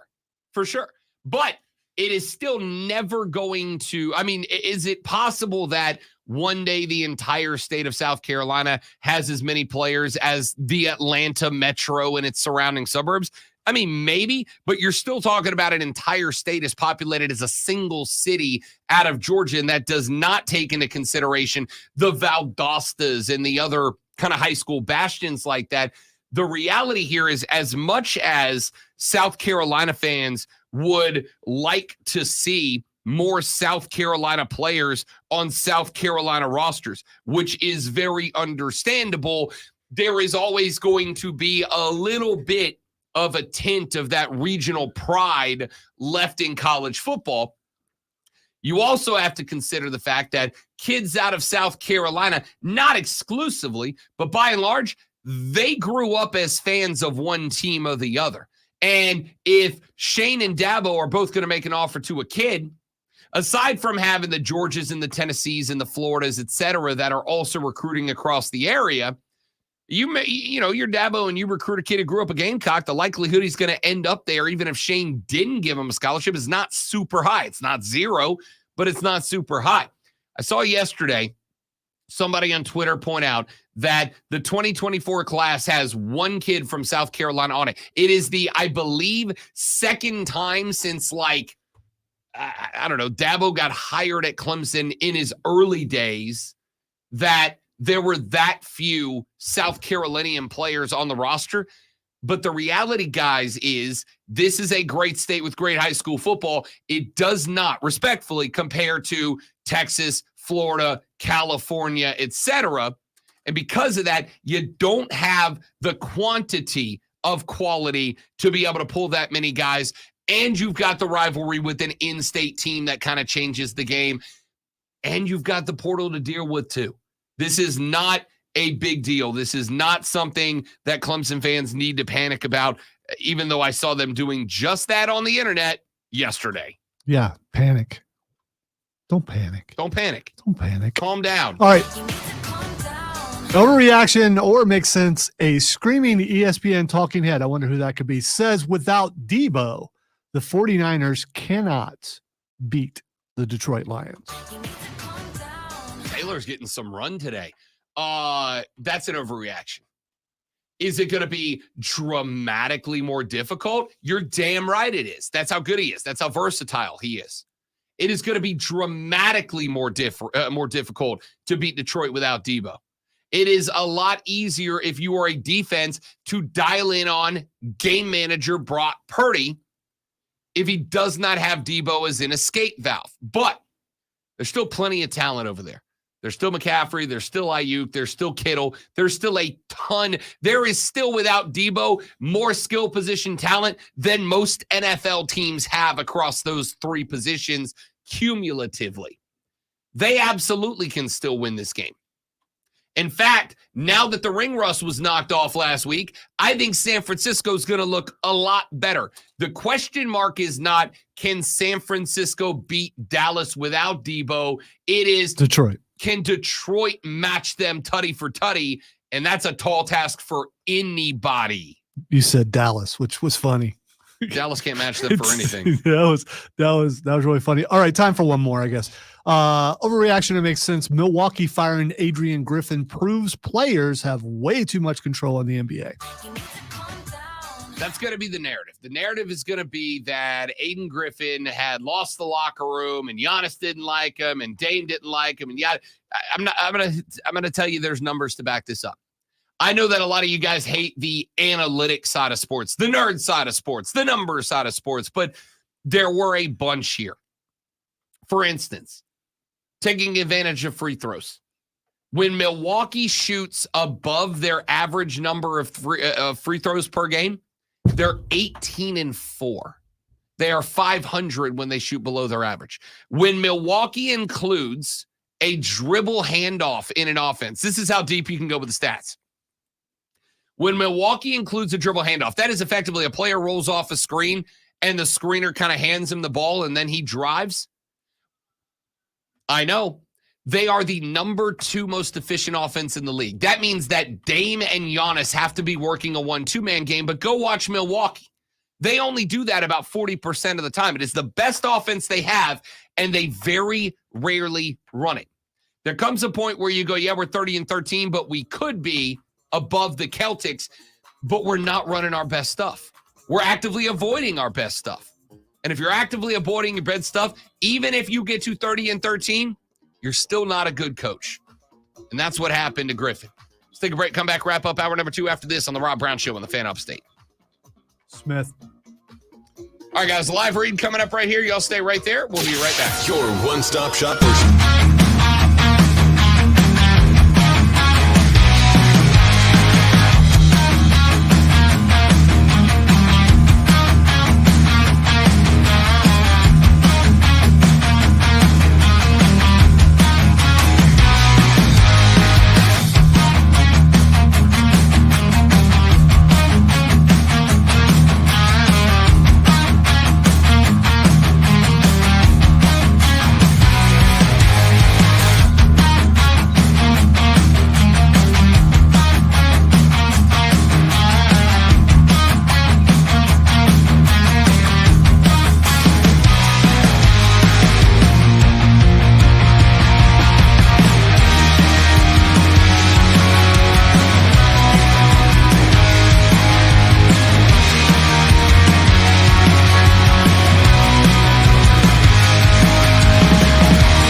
The Fan Upstate. If you're hiring, it can feel like you're trying to find a needle in a So haystack.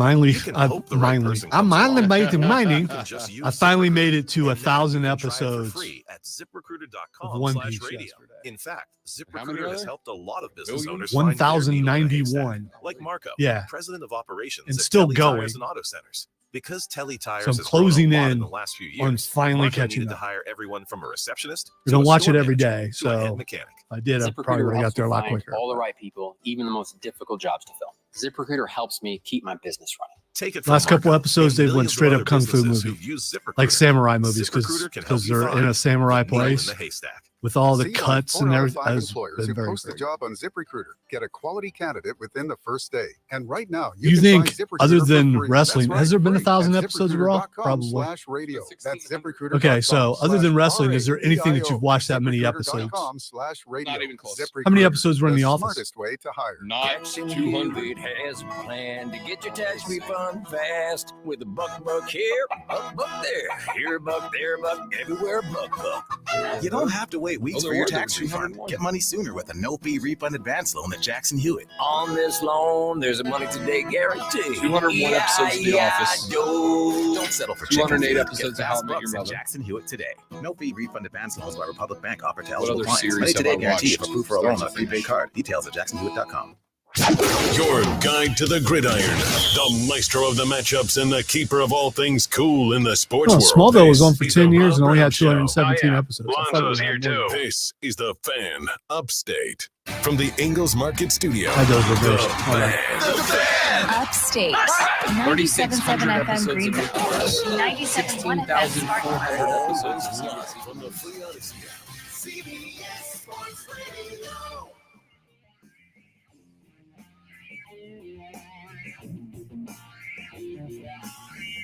The Rob Brown Show continues. It is the Fan Upstate. Welcome back. Rob and Lonzo with you here on a dreary Upstate Wednesday morning. We're going to have off and on weather over the next handful of days, culminating.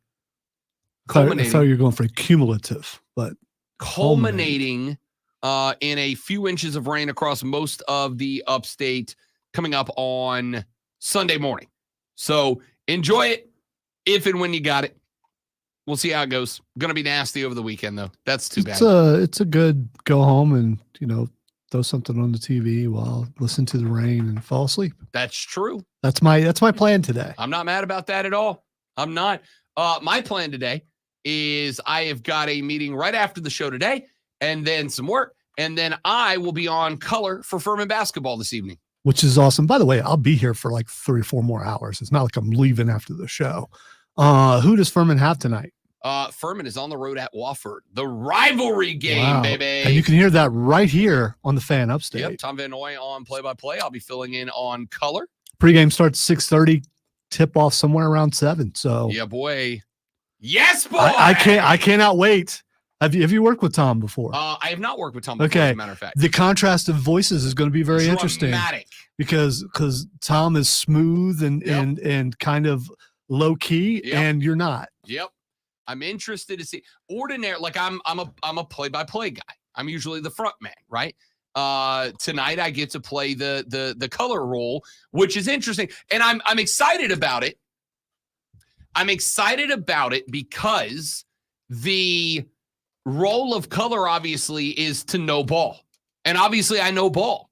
So to talk about what I'm seeing as opposed to what is happening is going to be an interesting challenge for me this evening, because normally, with the occasional exception of a Greenville Liberty game here and there, normally I'm calling out what is happening as opposed to why it is happening. Tonight I'm on the why what's happening is happening. And I'm pretty pumped about that. I've always believed that color would be the better job of the two. I like play-by-play more. Because of more freedom to just watch, observe, and talk about what you just saw. I think, and I guess play-by-play, you're doing it as it happens. Color is reacting to what just happened. Yeah, I will say I think play-by-play is more difficult, right? Because you've got to react to freak athletes doing freak athlete things in real time, describe them, paint that picture accurately, and do it at game speed. Whereas with color, you're not talking as much as you are because you've got to watch, you've got to analyze. You've got to talk about, all right, that guy's got the ball, but I need to have my eyes on the backside power forward. All right, is he coming up to set a pick? Is he rotating around? What's the floor spread? What kind of sets are they running? Why did that? There's a lane open. Why is that lane? The lane should not be open. The defense is installed to prevent that lane from opening. How did they unlock it with this offense and bring that to it?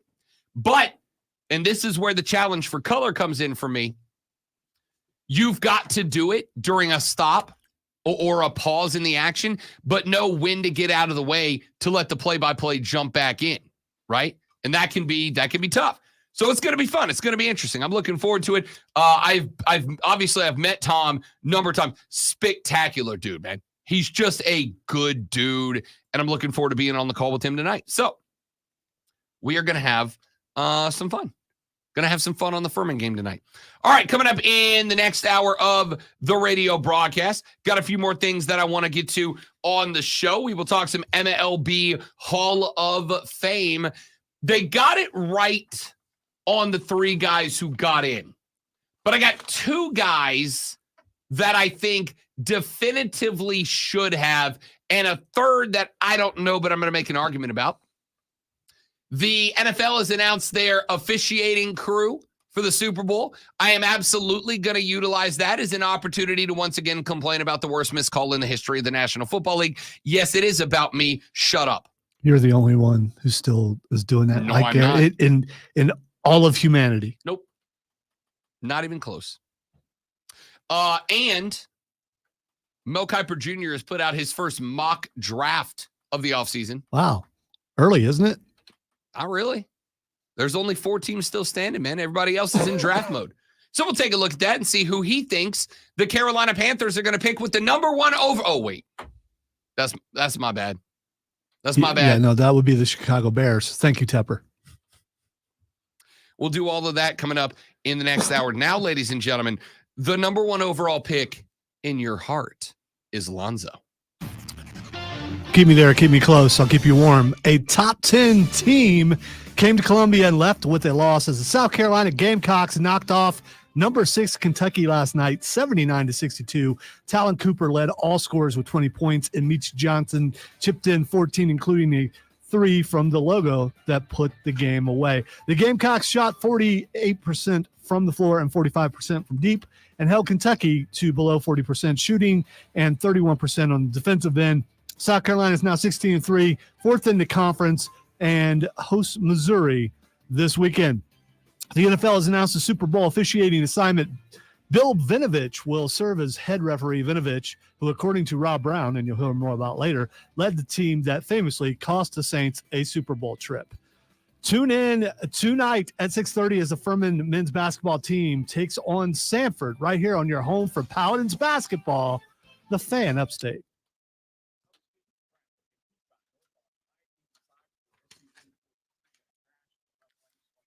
Literally Simpsons 760 episodes.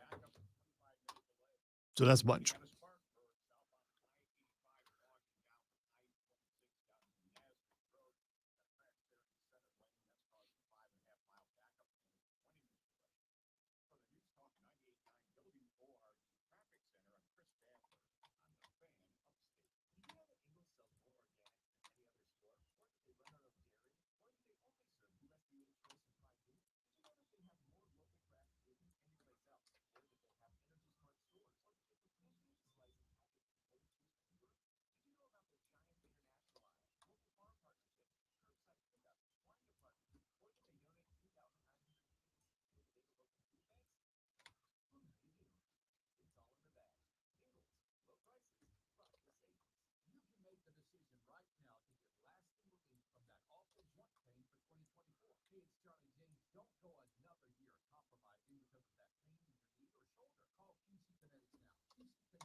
There are a couple seasons in there, Steve, where it gets a little weird, like the witches thing and stuff like that. But I think it finished up pretty good. And I think once Erica Durance joined the series as Lois, I think it really, really kicked it up. Losing Lex near the end was not good, but, you know. And I love Tom Welling, but he was never meant to put the Superman outfit on, because once he puts it on, it's like, okay, that don't look right. Smallville was a story of young Superman, right? Right. The last set in a modern age. the last episode, he put the Superman outfit on and flew away. And that's how the series ended, which was, how it should be, because it was leading up to that. Michael Rosenbaum as Lex Luthor is still the best Lex Luthor to me forever. I don't think anyone can outdo him. But you got to see him as young Lex leading into, when he kills his dad by knocking him off the building and all that stuff. And they build it in a way where you're like, yeah, I could see someone pushing this guy off of a building. Yeah.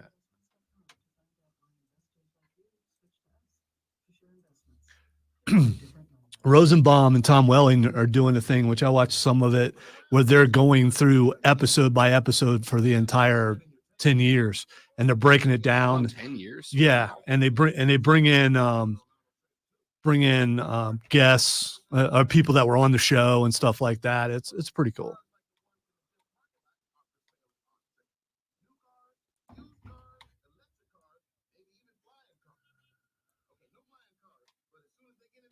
And you hear about how that all the cast and crew got together to get Tom Welling a driver, because he fell asleep a couple of times driving back and forth, because he's the only one that was in like every scene for the first couple years.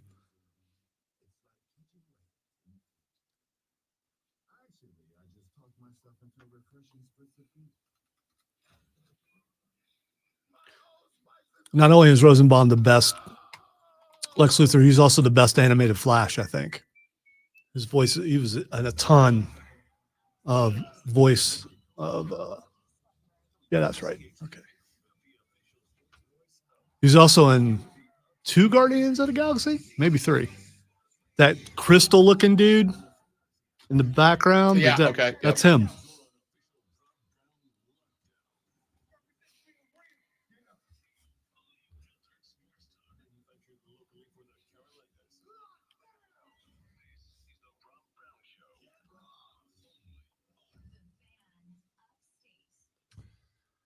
And away we go, ladies and gentlemen, with hour number 3 of the Rob Brown Show right here on the Fan Upstate. Hey, Big Daddy, how you doing? Doing great, Corey LaJoy. Thank you very much. Hope you all are doing excellent as well. I am, Lonzo, because if you didn't get a chance to check it, the Pellies set the high score last night.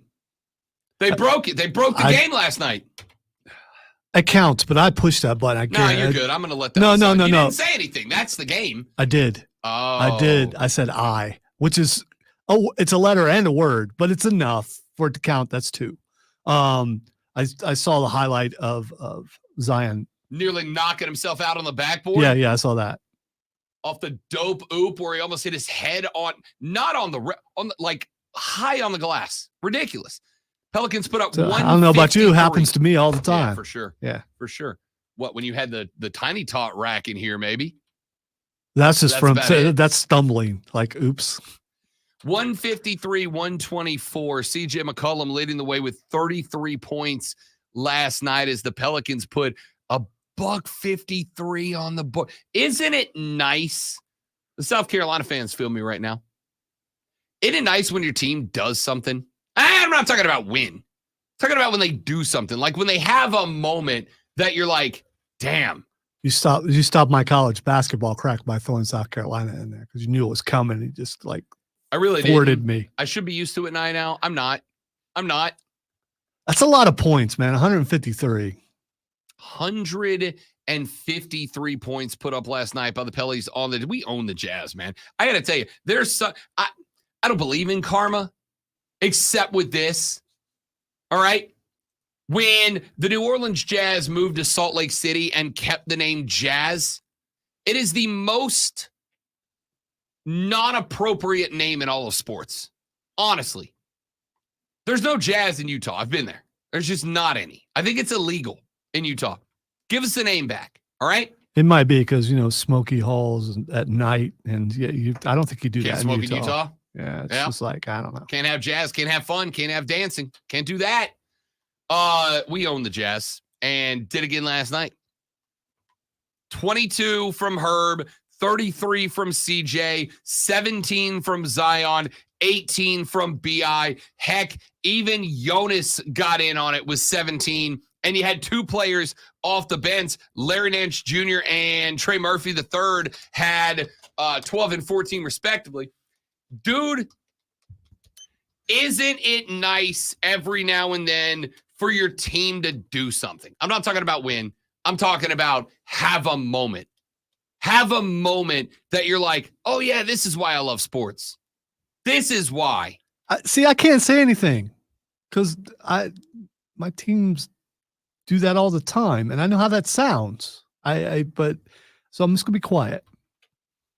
I mean, you're a Chiefs fan, all right? So we kind of don't want to hear it. And Buckeyes, other than bad kicks and interception at the end of the game. Yeah, I mean, it's always one guy. I always got to be one guy, Always got to be one guy. I don't know, man.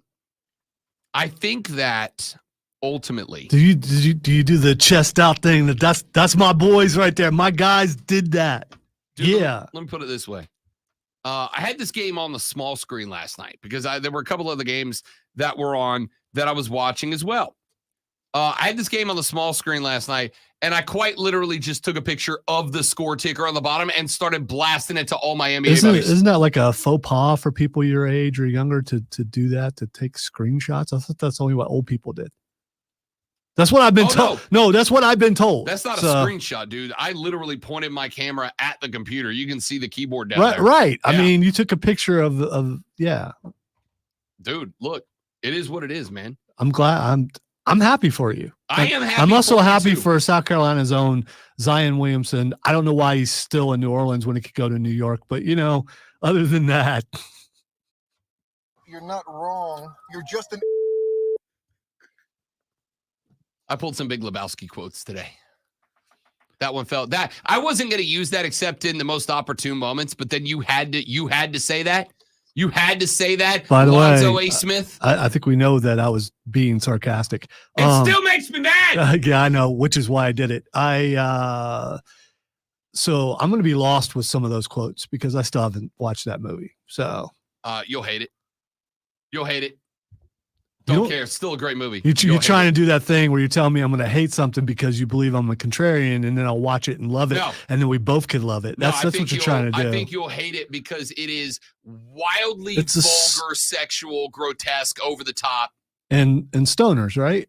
Yeah. It's like old stoners. Yeah. It's like not watching the young stoners movies like Fast Time at Ridgemont High or things like that, or Correct. What Baked. It's like an older version of Baked. It's a different level, dude. It's just it's a different level of movie. See, if I watch that, I'll just see the bad guy from Iron Man. So I mean, it's fair. And by the way, with long hair, Jeff Bridges is a national icon and should be treated as such. But Big Lebowski, loved him in Tron. I didn't see Tron or the second one. Nope. And they're making the third one right now. Didn't see either of the first two. It was groundbreaking. I should probably go back and watch them. I've heard they're good. All I'm saying is Big Lebowski is a cult classic for a reason. It's an incredible movie. Because there are a bunch of old stoners out there. I'm not an old stoner. Plus, I love that movie. Plus John, why am I forgetting his last name? Goodman. I've never thought he was that good of an actor. I don't. He's basically the same character in every movie. Your bowling buddy. That's what he is. He's your bowling guy in every movie. And he actually put him in a Blues Brothers movie, which was horrible. You got to be closer to the mic for the disagreement, because that, I can only turn it. Well, no, actually, you give me room for volume, don't you? You've had some awful takes on this show. So have I. I acknowledge. But you've had some awful takes. Don't you try to do that. No, I'm the only one who supposedly has bad takes, but you know what? They're mine. This is, and it's not a bad take. It's my opinion. I don't think he's that good of an actor. Yeah. Well, that's just like your opinion, man. I'm telling you, you're going to get his flag, we're dude. already committed to the bit. Yeah. Now. Okay. All right. Nothing I knew about it now. And what a horrible rendition of the Eagles in the background that is. It's not even the Eagles. The only thing the Big Lebowski got wrong was when he said the Eagles suck. It's the only thing he got wrong. Everything else, the dude is the best. So by the way, I didn't know this. Did you know that dudism is a recognized religion? Not surprising. Yeah. And I only know that, and this is true. I'll pull you behind the curtain for one, Rob Brown. You know Rob Brown has 9/11 jobs across his life. One of the jobs that I have done in the past, I have not been actively doing it. I used to not just be a wedding DJ, because of course, but I also used to officiate weddings.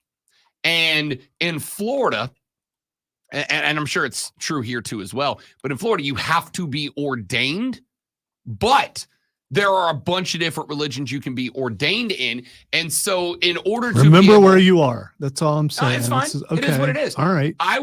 Because I was a businessman, trying to set myself up to where I could do. Please not be Scientology. Please. No, it was not Scientology. Okay. All right. I am actually, to this day, Zoe, I am ordained in 2 religions, right? That I can officially marry people, because there are a lot of people who do not want to be married under one particular religious affiliation. So I got ordained, and I can do any wedding and any type of ceremony, but you have to be officially ordained. There are 2 that I am ordained in. The Church of the Dude, in which I am referred to, and this is true, as a dudist priest, okay? And the second one is, I am living after midnight. I Ladies and gentlemen, dudist priest. Ordained and recognized by the state of Florida as a Jedi, because the Jedi Order is a recognized religion that you can be ordained in as well.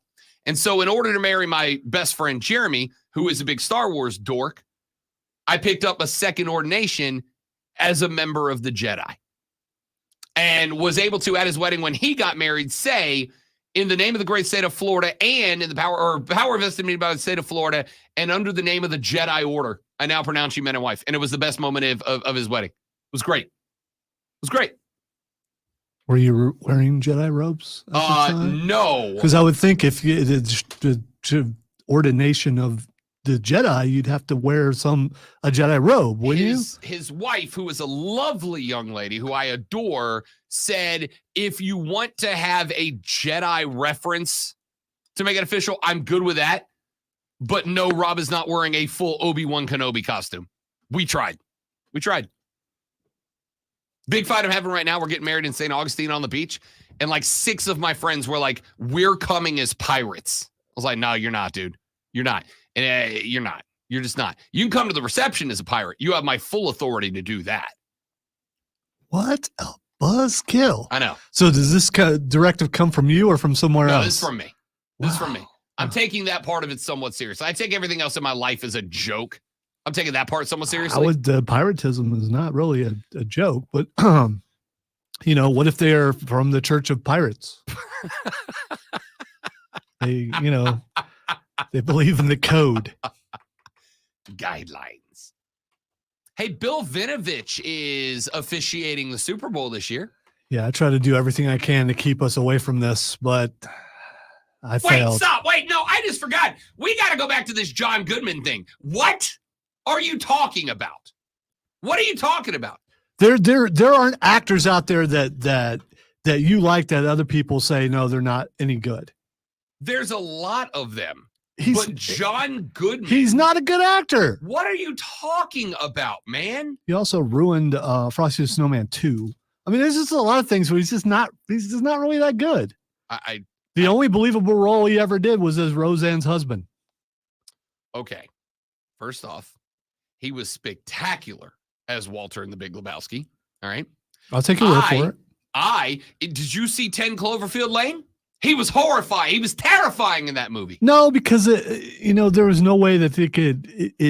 I couldn't tell. Is this a sequel to Cloverfield or is it not? And it's a prequel. And now you should watch it. They don't really explain that though. When the trailers came out, did you see Argo? No. Argo was great. He was great in Argo. Have you? I know you've seen Raising Arizona at some point. Yeah, but I just remember Nicolas Cage. He's fantastic in He pales in comparison to Nicolas Cage, who is like the greatest thespian of our generation. Have you seen Patriots Day? Maybe. Another great movie. When was that? I mean, He is Sully in Monsters, Inc. Yeah. That itself is an all-timer, man. No, Billy Crystal makes that movie. Billy Crystal, because of John Goodman, makes a movie. Billy Crystal by himself doesn't work. John Goodman doesn't work. The two of them together, incredible. John Goodman is just a monster Mongo and not as good as Mongo. I don't understand why it bothers you that I don't like an actor that you like. I'm sure there are things that I'm into that you can't stand, and that's fine, okay? Listen, he was Fred Flintstone. Yeah, that was typecasting. Yeah, it really was. You're not wrong. You're not wrong. Him and Moranis, I think, was Barney Rubble. I believe you are correct. What else was John Goodman in that? I can't remember if Betty and Wilma were hot, but they're supposed to be. Oh, they definitely were. They definitely were. John Goodman in Oh Brother, Where Art Thou? One of my favorite movies of all time. Never watched that movie. Oh, please watch that movie. No, it's so good, dude. All I gotta do is go to a family reunion. Why do I need to watch that? No. The people in Ohio are not like the people in Oh Brother. All right. Once again, you just don't really pay attention to me, and the fact that I've said many times that my family is from Kentucky, which is why I can do a Southern accent so good, even though people say I can't. I absolutely can. I can go home to Kentucky, not my home, but my mom's home, and fit right in if I like. Listening audience, what's our opinion on John Goodman? What is our collective opinion? No. What is our? That's the opinion. That's the regal question. What is our? Yeah. As if you guys need to do what Rob says. Our opinion of John Goodman is that he is an all-timer. No. You should say your opinion. We know what your opinion is. We know what my opinion is. Their opinion is not an our opinion. It's their opinion. Texas said in South Carolina, you only have to have a vested interest in the persons that you are marrying in order to perform their wedding. Okay, what the heck does that mean? Required in Tennessee, cousins can marry cousins literally and figuratively. So I guess it means just anybody can marry anybody in South Carolina, but you have to. What's a vested interest? Like you have to have a familiar relationship with them. Nobody, you can't just go, hey, person on the street, can you marry me? Like it's got to be. It's kind of like witnessing on somebody's marriage license. Yeah, like you have to actually know them. Yeah. Okay. Yeah. All right. So some sort of connection. We work in the same building. Is that enough? Not going to stop me from being a Jedi. All right. It's just not. I can legally call myself a Jedi. I'm doing that. Hey, Wesley, I respect your opinion. I disagree with it because in your opinion, Wesley says John Goodman, one of the greatest voices in all acting. Yup. Good for you. I don't have that opinion. Why does that make me a bad guy? Joey texted the show, said John Goodman's a national treasure. Another texter has said John Goodman is a Hall of Famer. Okay, correct. You know all these people. No, I do not. Personally, these are all your boys. These are all people who spent time in North Carolina with you like a week or so ago. That's it. It couldn't just be that Lonzo said holds a vast minority opinion. There were 8, which would be a rarity on this show, but correct. I'm fine with that. Joey B brings up Righteous Gemstones, which is an incredible television Definitely show. Not interested. Love that show. Adore that show. And Goodman is perfect in it. All right, we got to take a break because that's enough John Goodman. That's enough John Goodman. Which I said after watching him in one role. For the record, I was going to talk about Bill Vinovich there. I know. I'm still going to talk about Bill Vinovich later. We'll see. We're running to a break. My name is Rob Brown. His name is The Distractor. The Rob Brown Show rolls on. It's the Fan Upstate.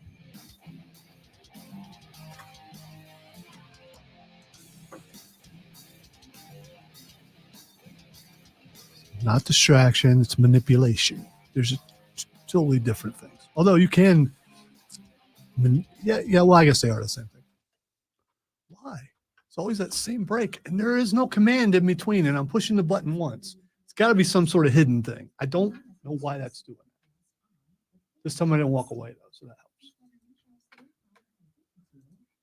Until now, when I walk away. Emperor's New Groove was all right. My kids really liked it. I love that movie. What's his name from Saturday Night Live starting that one? For some reason, I want to think it's David Spade. It is David Spade. Okay. All right, guys, give me just a second. I'll be right back.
If I shove him off of his chair, he's gonna fall.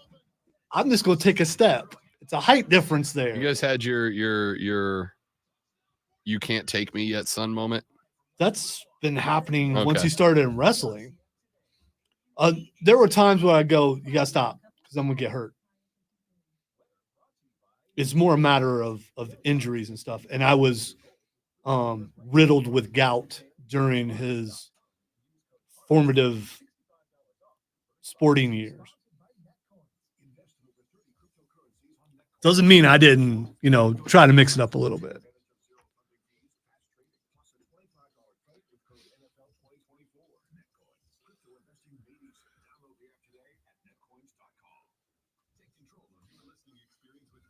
Maybe someday I'll get a grandson who could say, I could take you, Grandpa.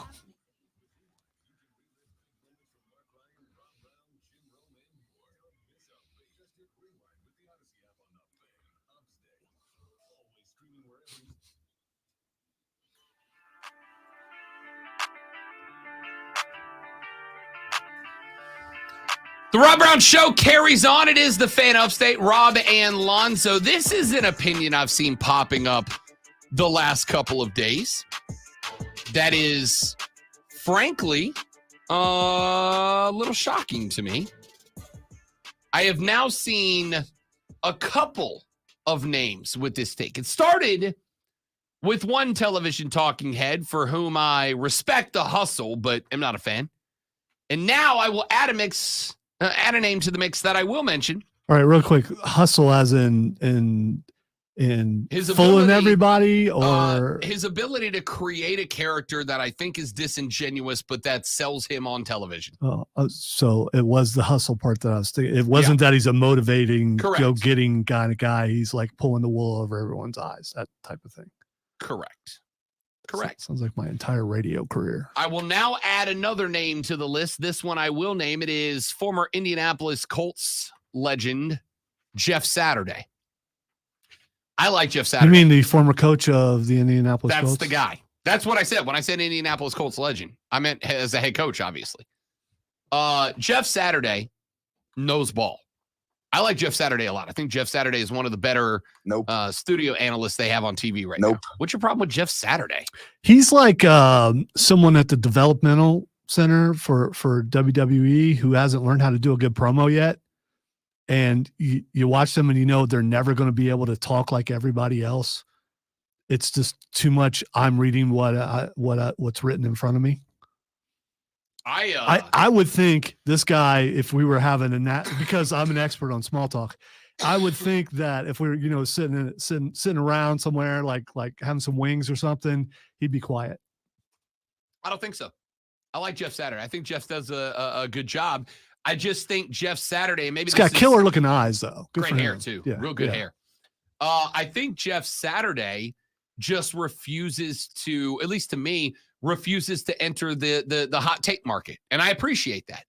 I think you should be able to do this job and be entertaining without being a hot take artist. It's just my opinion, man. That's just like my opinion, man. It's like doing a show with no conflict. Right. Who wants to do that? I think you should still be able to drive conflict, but you should be able to do it without manufacturing bad takes that everybody's going to disagree with for the sake of clicks. And there are some times when maybe you just have that opinion. Right. And that's fine. Yeah. That's fine. I feel like if you are disingenuous with a good chunk of your opinions, I got to assume you're disingenuous with all. I think Jeff Saturday does a good job of having a pretty level-headed conversation without resorting to, I need attention, here's a hot take, okay? That being said, and that is why I am evaluating a take that somebody else had, but now Saturday had the same take, and I'm a little bit, I don't know, man, I'm taken aback by it. Jeff Saturday said this morning on the 4-letter that the 49ers, quote, cannot win, end quote, if Deebo Samuels doesn't play.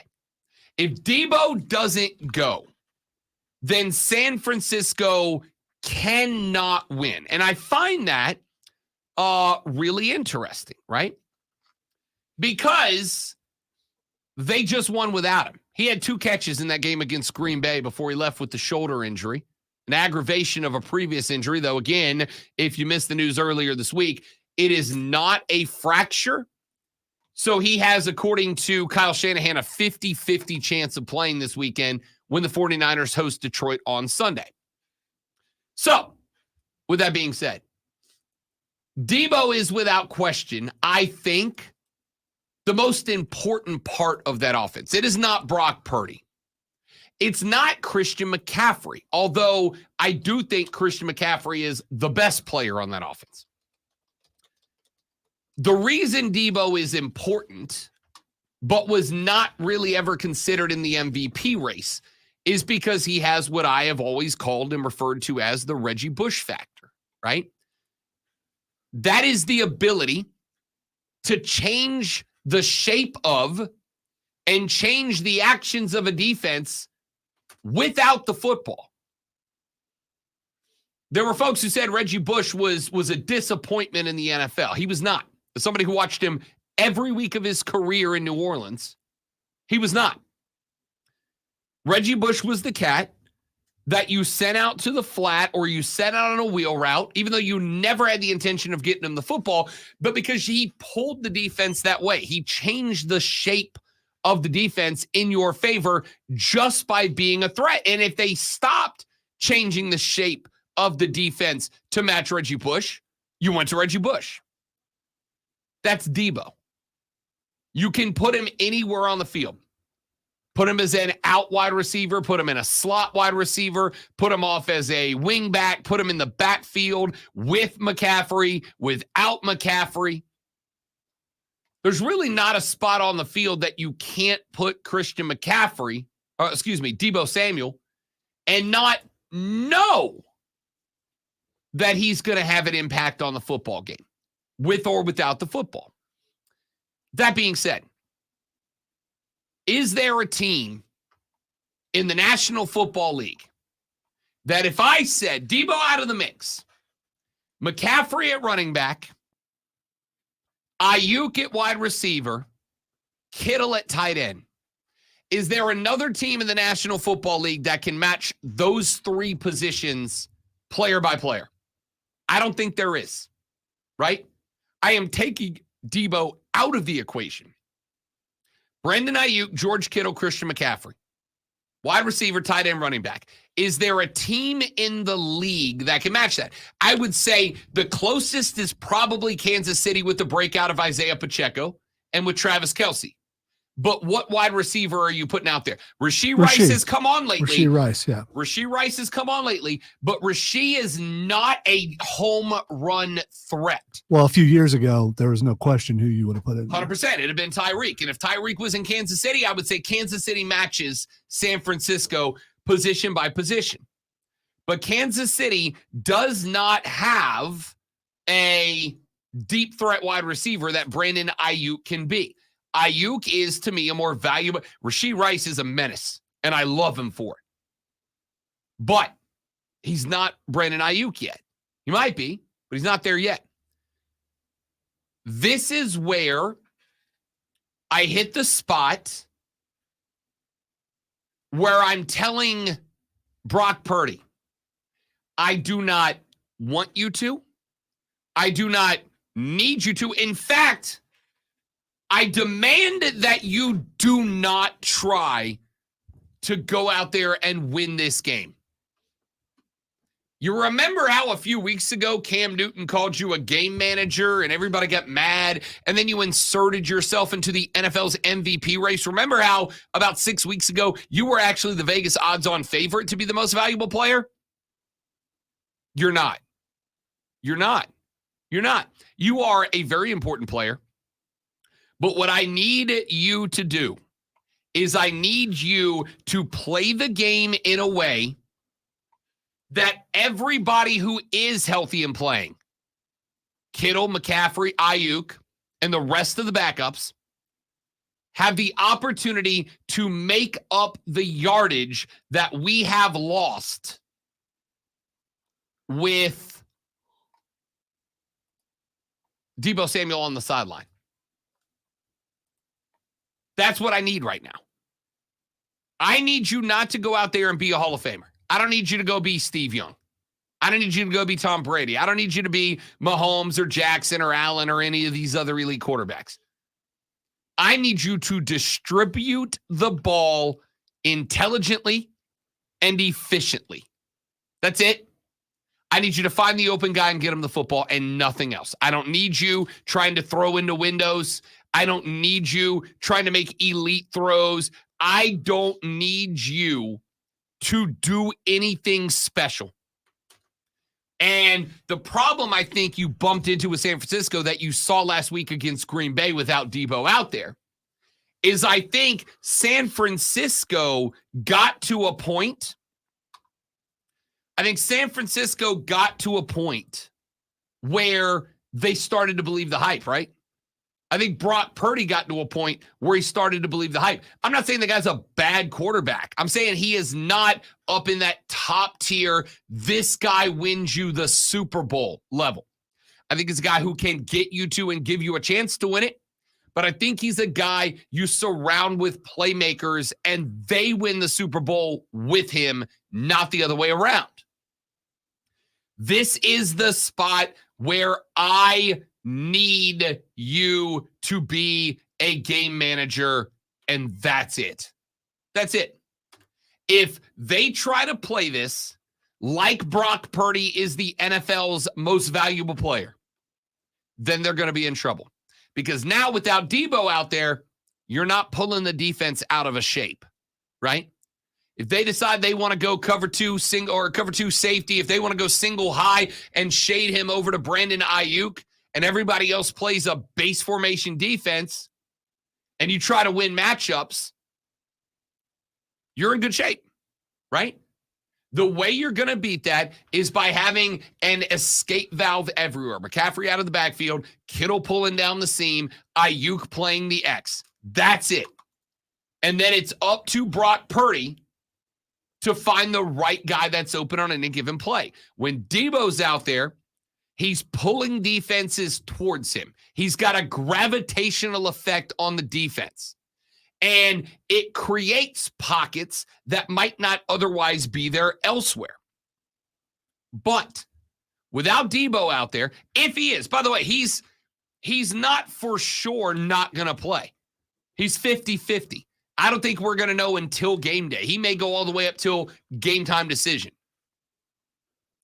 But without Debo, Ayuk slides up into wide receiver 1. Jawan Jennings slides up into wide receiver 2. You're going to have a combination probably focused on Ray McCloud, but with Chris Conley out there as well. What I need you to do, Brock, is recognize that if Debo's not out there changing shape, these guys aren't just gonna be open with big gaps like they normally are. They are going to have to run routes. They're going to have to run routes against an honest defense. They are going to have to run routes, and you are going to have to throw to the open guy based on the defense we're up against and their ability, as opposed to doing what I think Brock Purdy did this year, which is relying on Debo Samuel to pull the defense in a direction and open up spots that would not be open against a honest defense. I do not agree that the 49ers can't win this game without Brock Purdy. I don't agree with that at all. I think that is flat out entirely wrong. But I do think it is going to take you as the San Francisco 49ers. It is going to take you having a very difficult conversation to have with Brock Purdy, where you tell the guy, my man, you're not a superstar. You're not a legend. You're not an icon. You're a good quarterback. You are not a league MVP caliber quarterback. You're just not. And I don't need you to be. We can win even if you game manage. I would go so far as to say, we only win if you game manage. We're not going to win if you go out there and start slinging around like you're Brett Favre in 2003.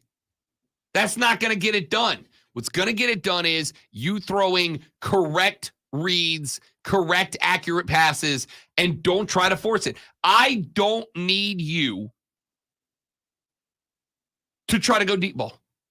Hey, if the deep ball's there, if Brandon Ayuk gets over the top, they're running single high, they rolled over to McLeod for whatever reason, he squeaks behind, and you're able to get it done, great, super, awesome, go for it. But more often than not, that's not going to happen. More often than not, that's not going to be an option for you. Don't be a superstar. Don't be a stud. Don't think you're Patrick Mahomes. You're not. Don't think you're Lamar Jackson. You're not.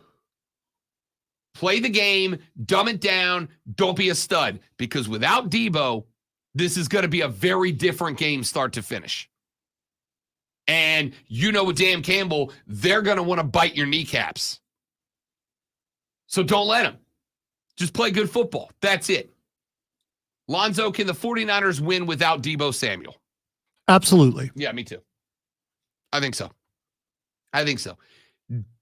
I just think it takes Brock Purdy not thinking that he's a league MVP and thinking I'm good enough to win the Super Bowl if I let these guys carry me. At the same time, can Detroit beat San Francisco? It depends on what Brock Purdy does. Honestly, San Francisco is going to give points to Detroit. Detroit's going to score. Jahmyr Gibbs, Amon-Ra St. Brown, these guys are too good to keep out of the end zone. I think Detroit is probably looking at a 17 to 24 point day. My question is, can San Francisco do it against a defense that flies around faster and hits harder than Green Bay? And I think that's 100% up to and on Brock Purdy. If Brock Purdy doesn't try too hard, if he doesn't go over, then yeah, they can.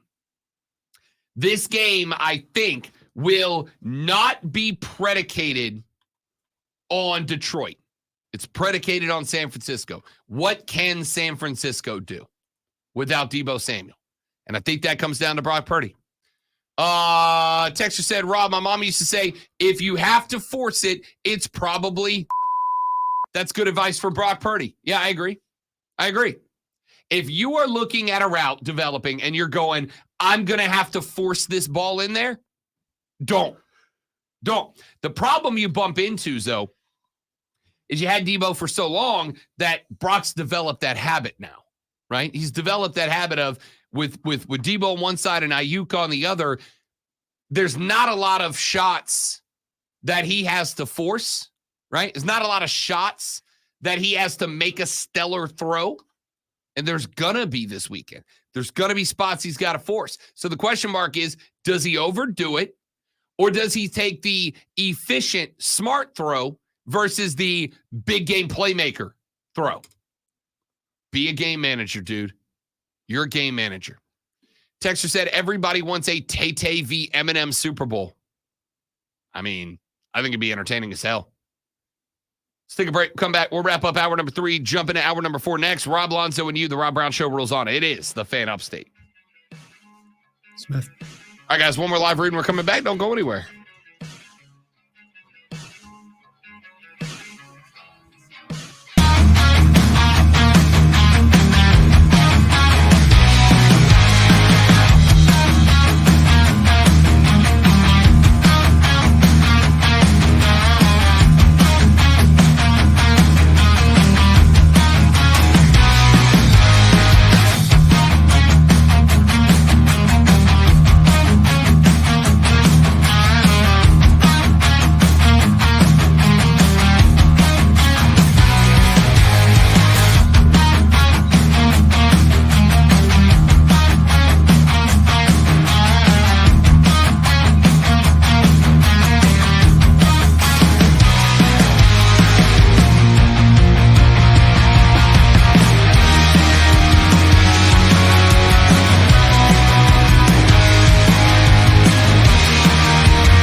All right, dudes and dudettes, we back.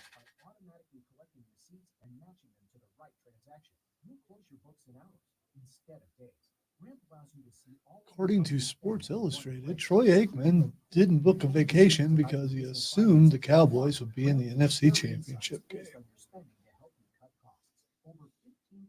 Businesses have added up to 5% of their bottom line with Ramp. You can be one of them. If you're a decision maker, adding Ramp could be one of the best decisions you've ever made.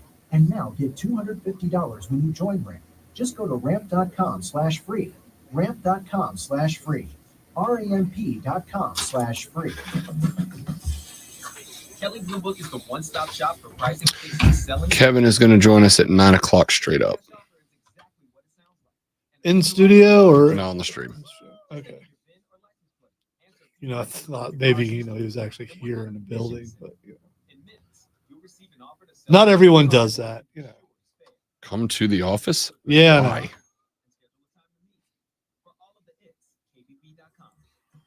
Some of us actually like coming to work. I prefer.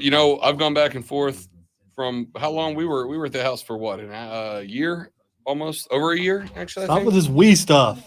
I was at the house over a year, almost a year and a half. I was essential. You know what I think, and I realize this. You know what I think I prefer? The opposite of whatever I'm doing. Of course. When I was at home, I'm like, I can't wait to get back to the studio. Now I'm like, man, working from home would be nice.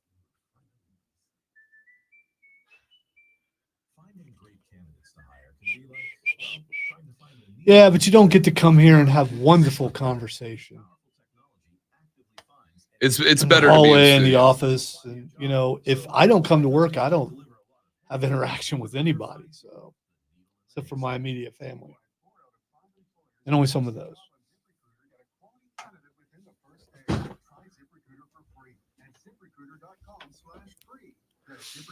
See, that's why I am thinking about retirement, but at the same time, I'm not old enough to retire yet.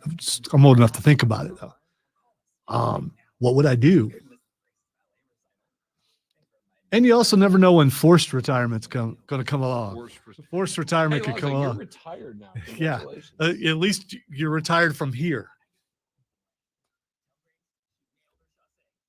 B-Digits, welcome in, buddy.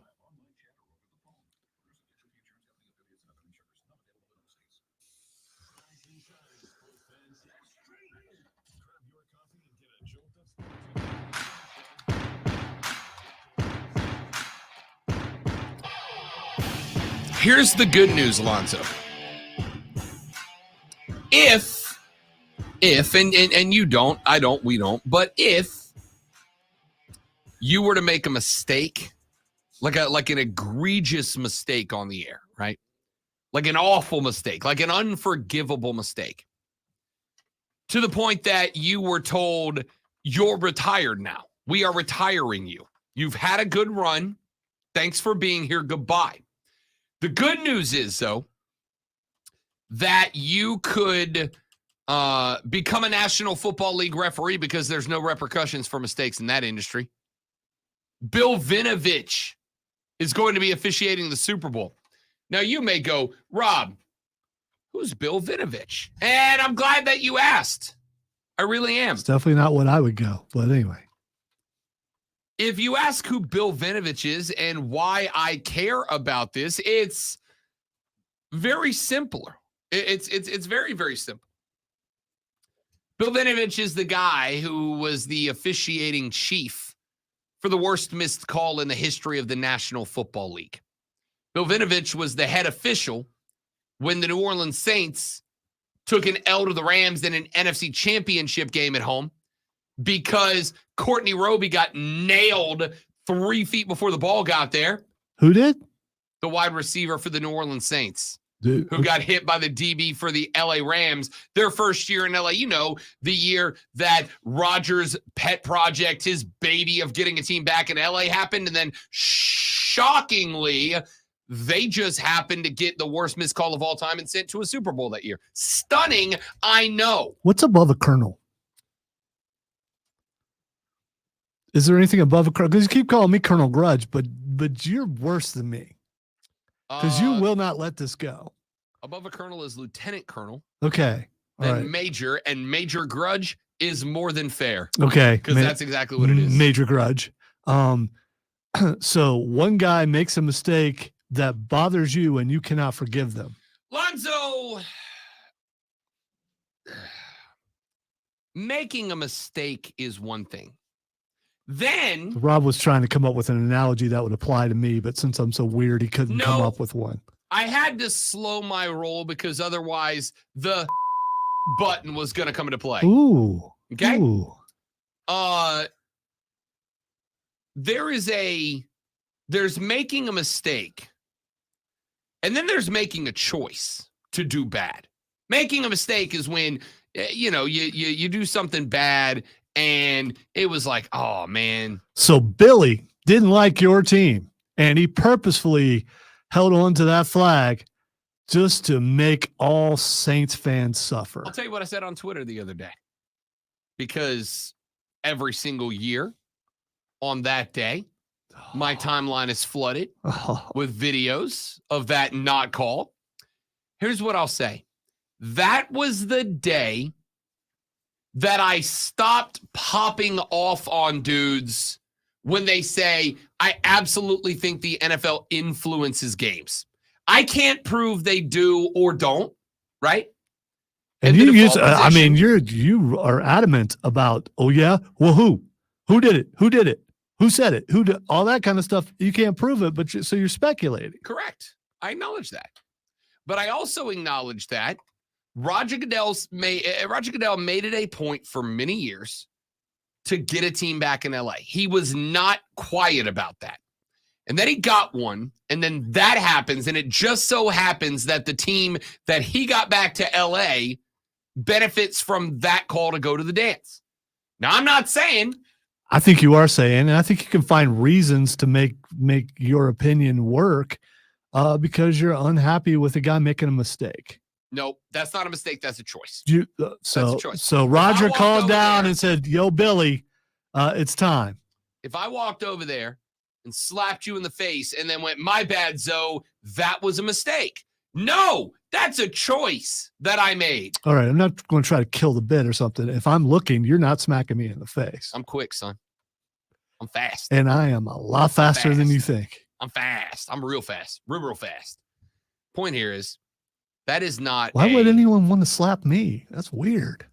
a lot of people want to slap me. Probably for this segment, honestly. That is a choice, not a mistake. That's all I'm saying. And this guy, here we are, a handful of years later, is still an illustrious ref within this organization.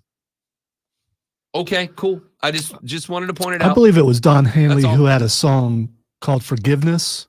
I think maybe you need to listen to that song a little bit. Like get in that mood and find some forgiveness in the small little thing called a heart that you carry within your cavernous chest to let it go. My cavernous. Because as soon as this guy makes any mistake in the Super Bowl, Oh, you better believe it. You bet, like a hound dog. I will be like I will a be- wolf dog. Yes. I will be on him. Every mistake that crew makes, I will amplify to the maximist volume I am capable of. What if they don't make any mistakes? Bull, you know what? You know, Look at we know. your reaction. So is it possible for a referee, umpire, whatever, to call a perfect game? I mean, to get everything right. So you're saying they're human. Yes. But do you? Okay. There is a difference between I got into a car accident and I drove my car down the middle of a farmer's market. One of those is an accident. One of those is a choice. All right? That's all I'm saying. Vinovich is catching this smoke until I die. Till I die. My team will never get back.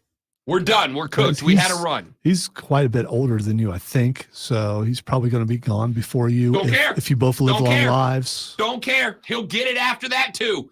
He will take my spite to the ether. Kevin Thomas from the Moving the Chains podcast is here. Why? Oh, why do we have Kev, who talks high school football with us during the season? To change the subject from Vinovich, for one thing. I'll never stop. I'll never stop dunking on Bill Vinovich. What a clown. It is because, ladies and gentlemen, there is a massive story taking place right now around the world of South Carolina high school athletics. And a bunch of you guys have come to me with questions, and and this is true, don't know the answers. Kev does, and he'll join us when we come back on the Rob Brown Show in the Fan Upstate. No pressure there, Kevin. A top 10 team came to Columbia and left with a loss as the South Carolina Gamecocks knocked off number 6 Kentucky last night, 79-62. Talon Cooper led all scorers with 20 points, and Michi Johnson chipped in 14, including a 3 from the logo that put the game away. The MLB Hall of Fame class of 2024 was announced yesterday. The class will include 3 players who received the necessary 75% approval from the Baseball Writers of America.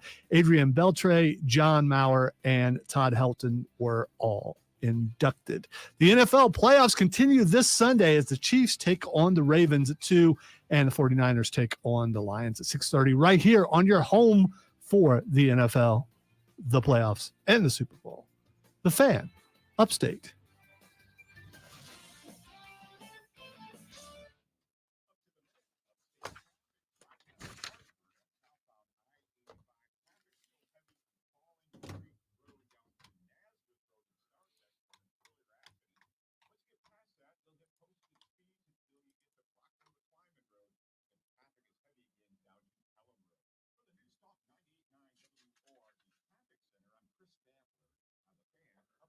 I said that, didn't I, James? I'm not going to argue about the fact that maybe I said something wrong. So, because last time I said that, I found out that I did mispronounce it.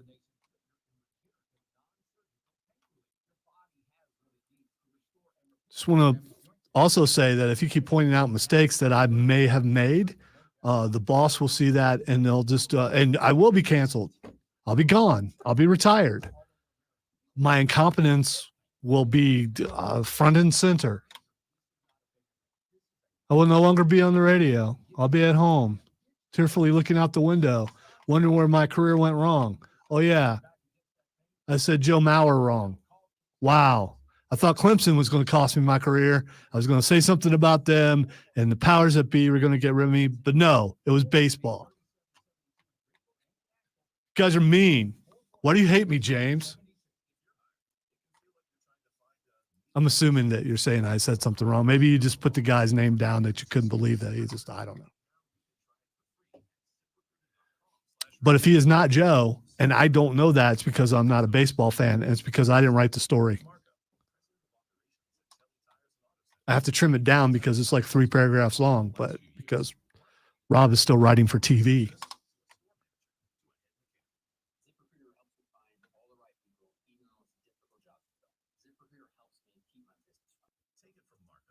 You know, I appreciate that. The yes, the vague yes that just that didn't answer my question at all about anything. Thank you, James. I'm also confident the Saints would have beaten the Patriots that year. I'm not, because they didn't make it there. You know why? Because they didn't win. That's why. Just like if the Chiefs don't win this week, they don't go to the Super Bowl. Whether they get messed over or didn't get messed over. Please don't make me want to see you guys get screwed by the refs. Please don't. You already want to, because you hate Taylor Swift. No, I don't. All right, Alonso's just being sarcastic. He's just on it. He's just on one today. I just woke up. Well, I guess I should bring Kevin in. He's just sitting there watching us in the background. What's up, fella? Hey, boys. How we doing? Doing good. Just doing some, 9-to-5 work over here on this side. Didn't that seem like some sort of slight when he said 9-to-5 work? I mean, I mean, like, the real job. He's got a real job. Yeah, some of us just, now come in really early. And we're very happy about it, except for the no sleep part.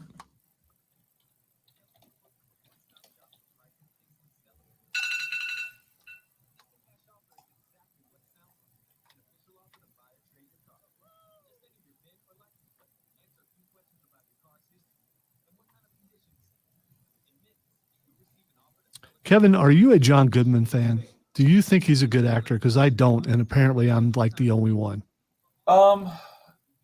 He's got some good stuff. See, some good I stuff. wouldn't say I'm like a huge fan of his, but like he's There he goes. So you don't go, oh, John Goodman's in, I got to see it.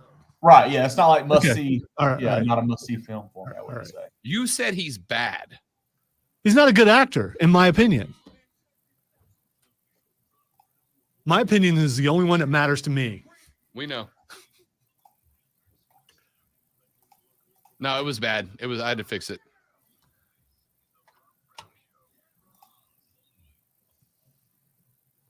Hey, Big Daddy, how you doing? Yeah! The final hour of the Rob Brown Show goes now. Welcome back, ladies and gentlemen. This is the Fan Upstate. Rob Brown, the great one, Lonzo, with you on a dreary Wednesday morning across the upstate of South Lonzo Carolina. is a superstar. All right. Lonzo's on one today, man. Like I said.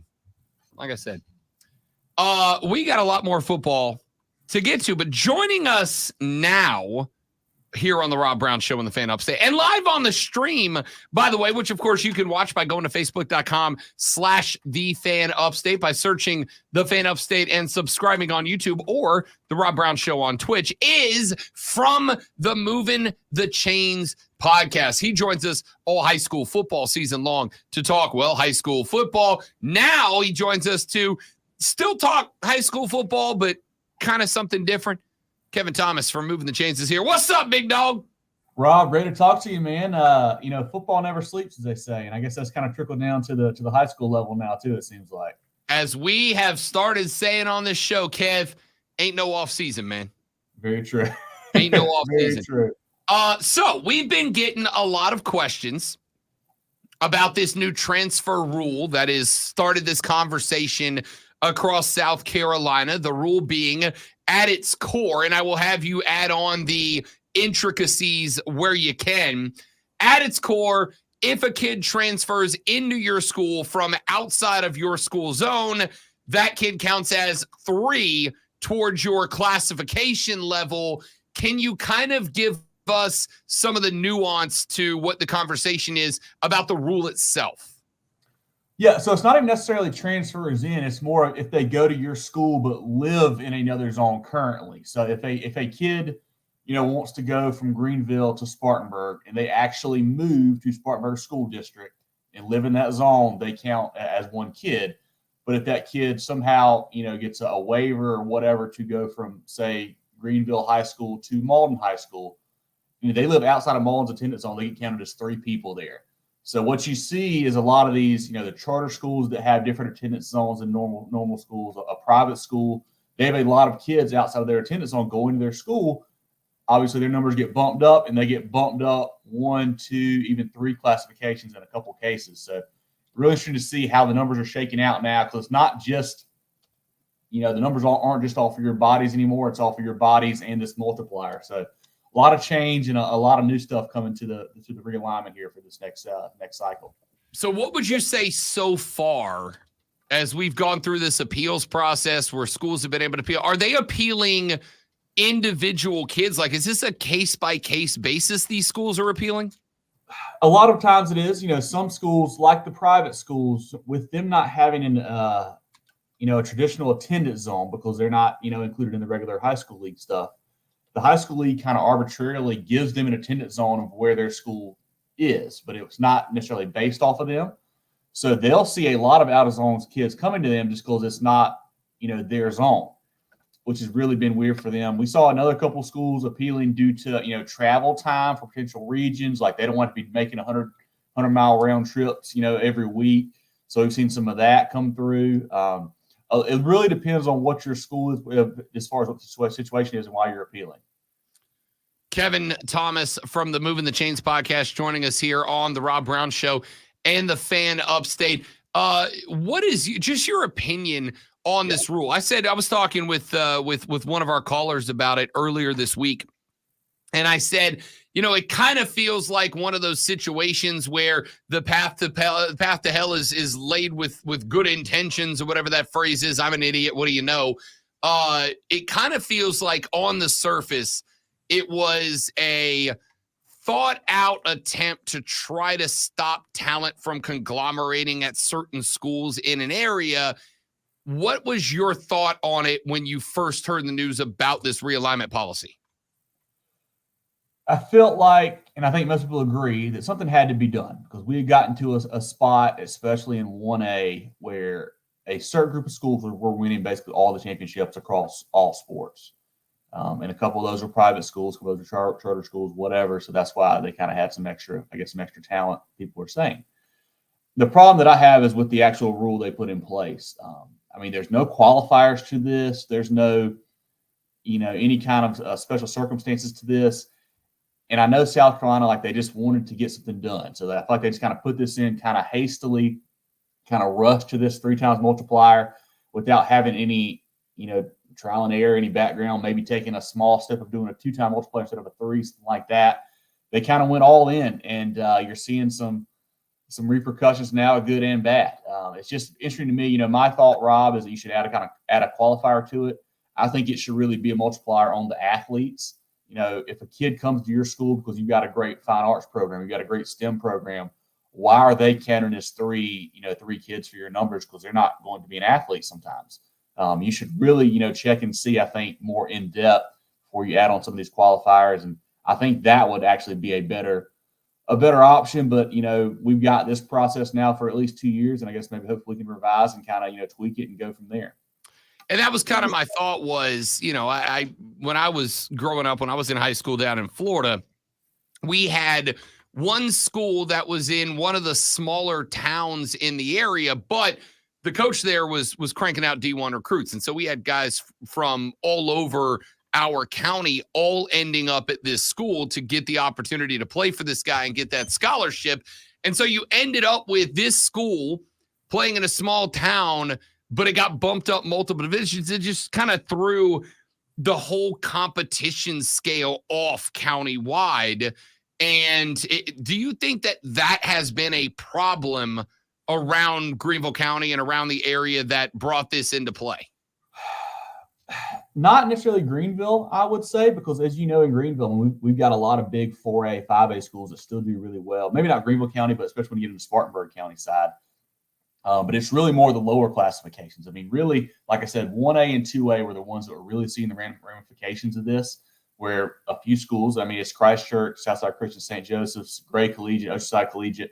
They're winning a lot of titles at that 1A and 2A level because they had some different kind of, attendance people or way they get kids in there as far as attendance zones and being private schools and whatnot. So it was more at that line. I don't think you saw a lot of top talent transferring from 5A schools into those guys. I don't think that was a problem necessarily. It was just more that they had, I guess people would say, a bigger pool to choose from for the athletes that they did get. Kevin Thomas from the Moving the Chains pod joining us here. And by the way, if you guys have any questions for Kevin Thomas about this, you're welcome to send them in. 71307 is the text line. Start your text with fan. I'll be happy to ask them on the air. So we went through this appeals process. Were the schools appealing like their overall move? Like if they got bumped up, they could appeal the move itself? Correct. Yes. So there were some schools that went up 2 classifications, a couple schools, or maybe I know at least one went up 3 classifications because of the multiplier number. So they wanted to get moved down. And those appeals were sometimes won and sometimes lost. It was funny to watch the last couple weeks how that went. But yeah, high school league, they do it where whatever you're classed in, you're that class for every sport: football, basketball, baseball, volleyball, everything. And that's something that they've looked at in the past, is possibly doing different classification for different sports, but that has not gotten passed through. There was even a school that came out and asked for that last week, said, hey, can we be in 4A track and field and then a lower class, everything else, because we know that we are good enough to compete at that sport, but not others. But that was, denied as well. So when you appealed it, you were appealing all of your sports, all your classes at one time. So basically, we could have ended up in a spot where you get a bunch of kids who transfer in to play football at a school. It bumps you up 2 or 3 classifications, and that football team may or may not be able to compete at the higher level, but the basketball team or the baseball team would have got dragged up as well. So now all of a sudden you got a school with 500 kids playing a classification for schools with 1,500 kids. Did the folks that were hearing the appeals process, was that something that had been considered and they went, oh, we got to deal with this? I don't think they had considered it until the appeal process. I'll put it that way. Like the original list, I don't think they had thought about that at all.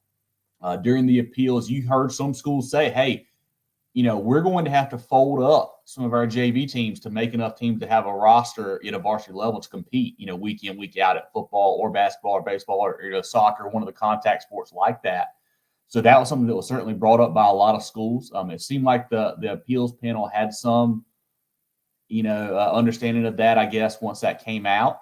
There were a few schools that like I said, they approved to, go down or to stay down a level so that they wouldn't kill off all of their lower sports for sure. So it's certainly interesting to hear. A school like Abbeville, a school that has been a 2A power in football for, several years now, won a lot of state championships. They actually had the numbers where they could have been a 1A school as far as just attendance numbers with the multiplier.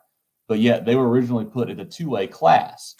They went to appeal and said, hey, for one thing, travel reasons, our region in 2A would be, honestly, almost unrealistic what they're asking to do travel-wise.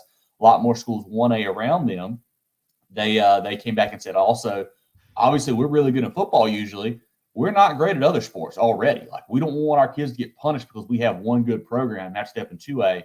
Their first appeal was actually denied. They made them stay in 2A. They went back to the appellate panel 2 days later, appealed, and they won. So they did get dropped down to 1A, which is really cool to see because it did feel like they were stuck in 2A because of one sport, which, I feel like is not fair to the rest of the school, the rest of the kids.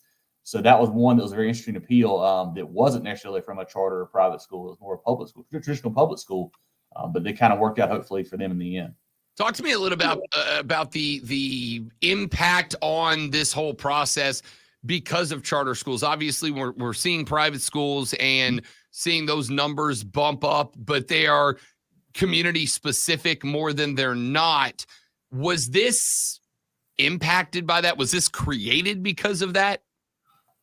Yeah, so kind of a long story, but I will say some of that certainly kickstarted all of this. So there's a couple of charter schools in particular.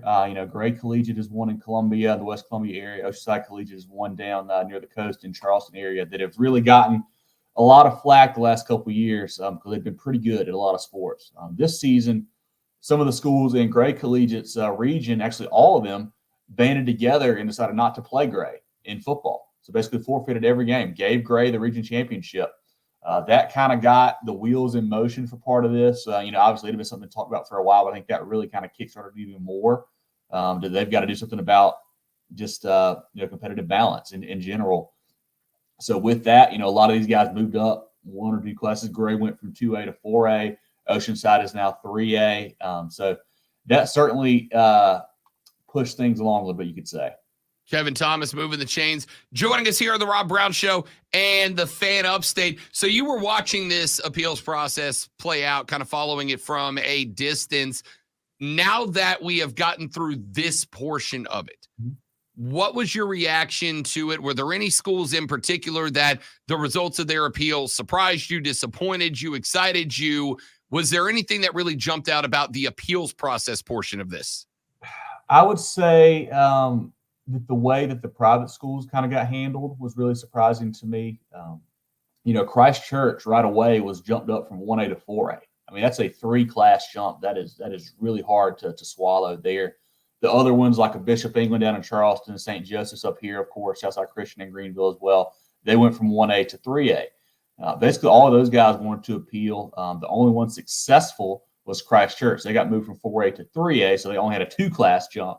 So lucky for those guys. But it's just wild because you look at like the numbers on the football team. I mean, a team like, I think Southside Christian dressed out 24 kids last year, and now they're going to be playing 3A football. I mean, it's going to be hard to see how they're going to sustain some of that stuff for, a full week-long schedule.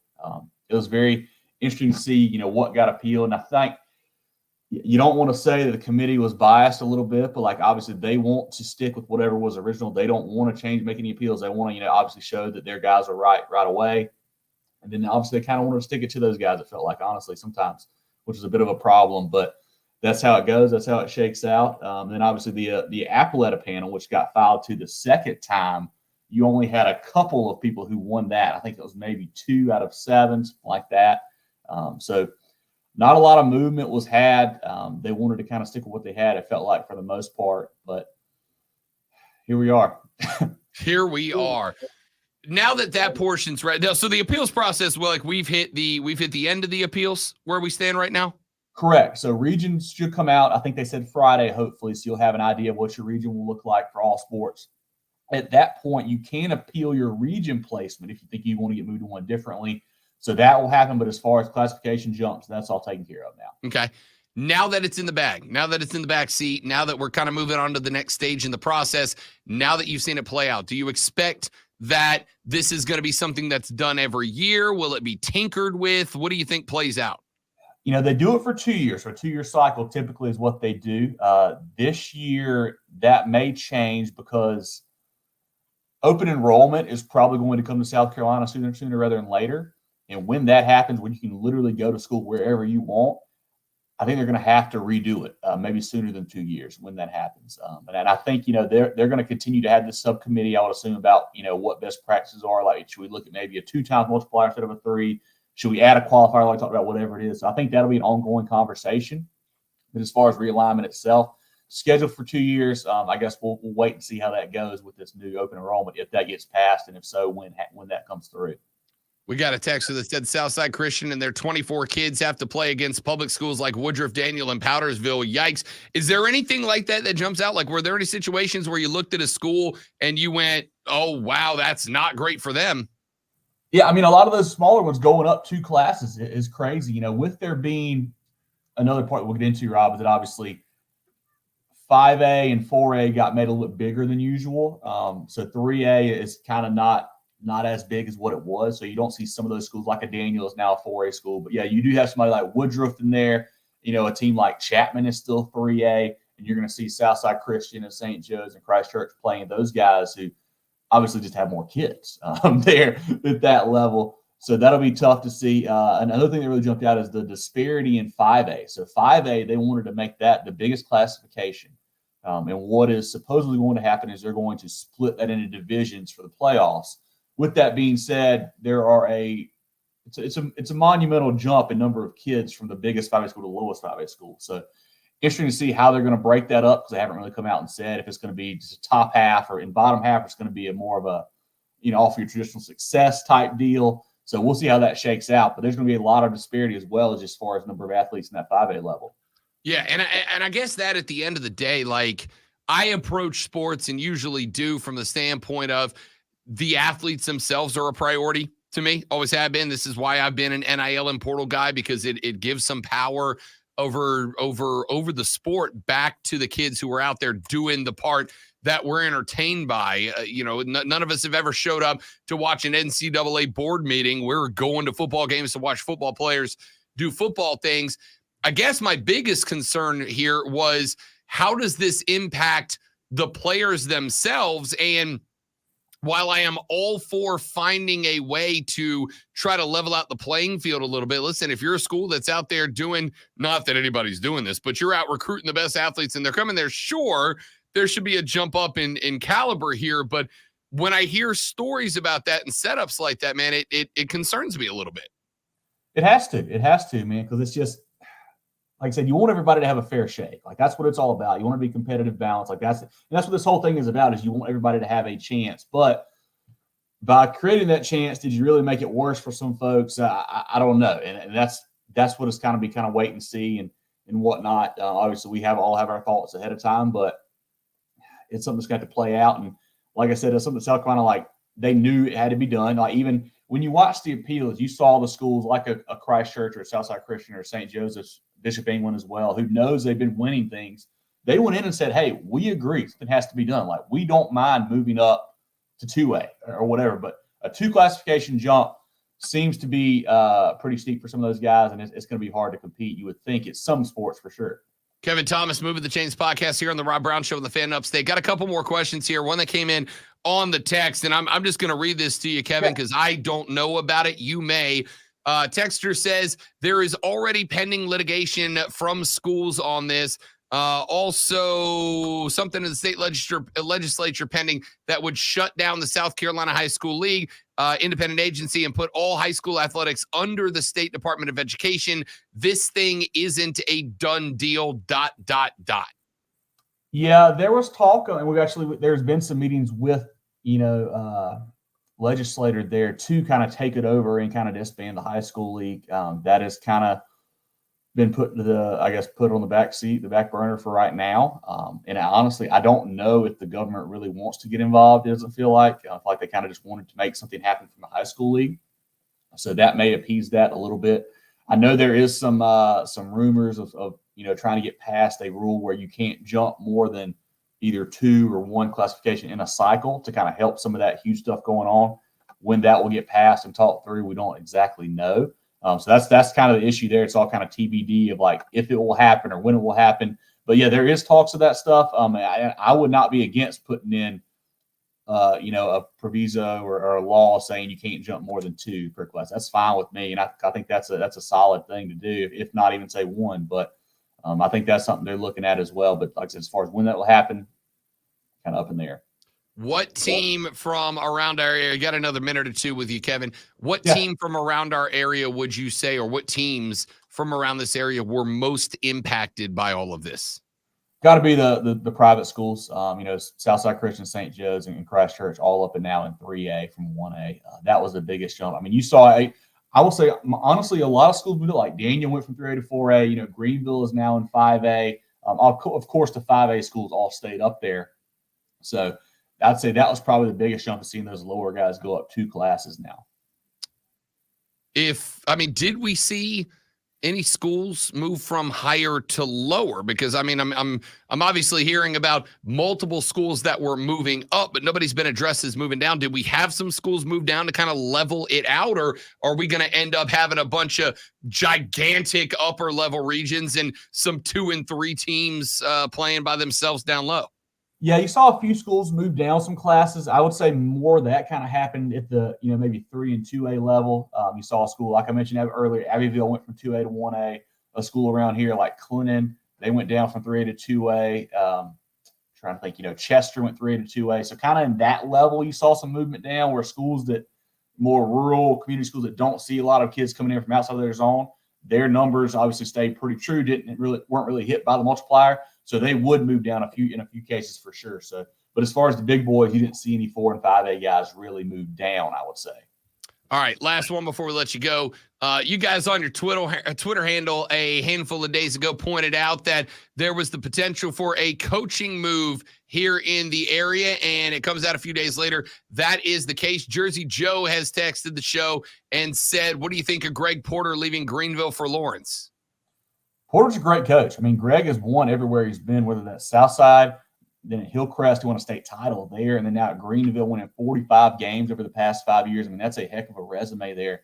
A really good coach. The players love him. I mean, you saw, yesterday or 2 days ago when he got officially announced, you saw a lot of players kind of doing almost like the college and pro level thing where they're putting out pictures of their coach saying, thanks for all this, coach. Like, just to see, how much they respected him and love playing for him was really cool. He's a winner, a proven winner. He's done a great job everywhere he's been. I said Lawrence is a program that's been kind of down in the dump. I think won 2 games last year. Have not been really competitive the last few years in Lawrence County down there. I think he's going to do a good job. Obviously, it's more of it's a rebuild. It may take a year or 2 to get that done. So we'll see how quickly he can make it happen. But I think it's a great hire for Lawrence.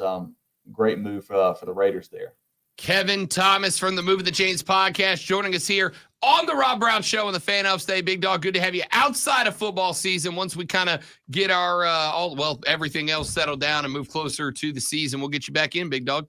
For sure, man. Let me know. So regions come out this week, and we'll have a better idea of hopefully how they're going to break out the 5A playoff brackets, but we'll see. Let's do it. Kevin Thomas, you can follow them on all the social media at Moving Chains. Appreciate him. We're back after this on the Rob Brown Show and the Fan Upstate.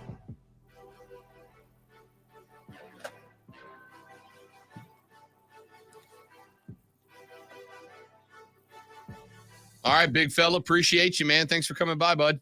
Yeah, man. Appreciate you as always. I'll give you a buzz later on today. Sounds good. See you, Rob. See you, Lonzo. See you. All right, guys, we're going to step away for just a minute. We'll be right back.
Philo Beto? MTV and TLC.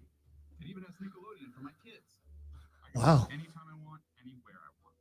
Plus, Philo lets me have up to 3 streams at once, so everyone can watch what they want at the same time. Throw in the unlimited DVR that saves all my favorites for up to a year, and this really is the best deal in TV. I just wish I hadn't waited so long. Sound too good to be true?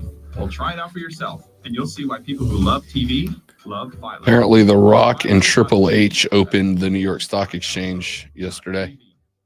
I saw a picture afterwards of them both, standing there.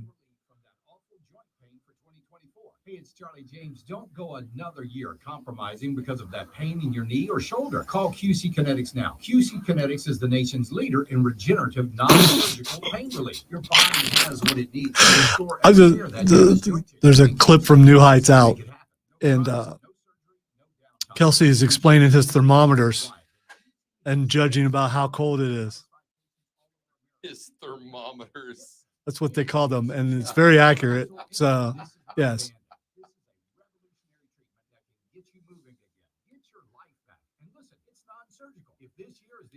I went back and watched some clips of when they had Andy Reid on, I guess, last year or something. And Kelsey was like, "Coach, when did you realize I couldn't play quarterback?" Andy Reid was like, "Before I met you." Like, he just dropped bombs on him. Don't miss out on limited time appliance deals during the closeout event at Lowe's. Get up to 35% off. That would be very illegal, P Digits. Actually, yeah, no, I think it would be insider trading, right? I think they have to divest themselves first. I don't do. Yeah, I money things. think you would be right. I don't think you can do that. I don't do money things. Maybe reach out to Martha Stewart and ask her. She probably could tell you if it's good or wrong. She might be practicing her katana right now. So,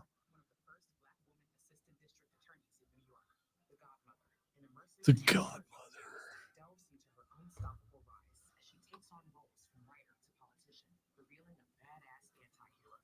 What?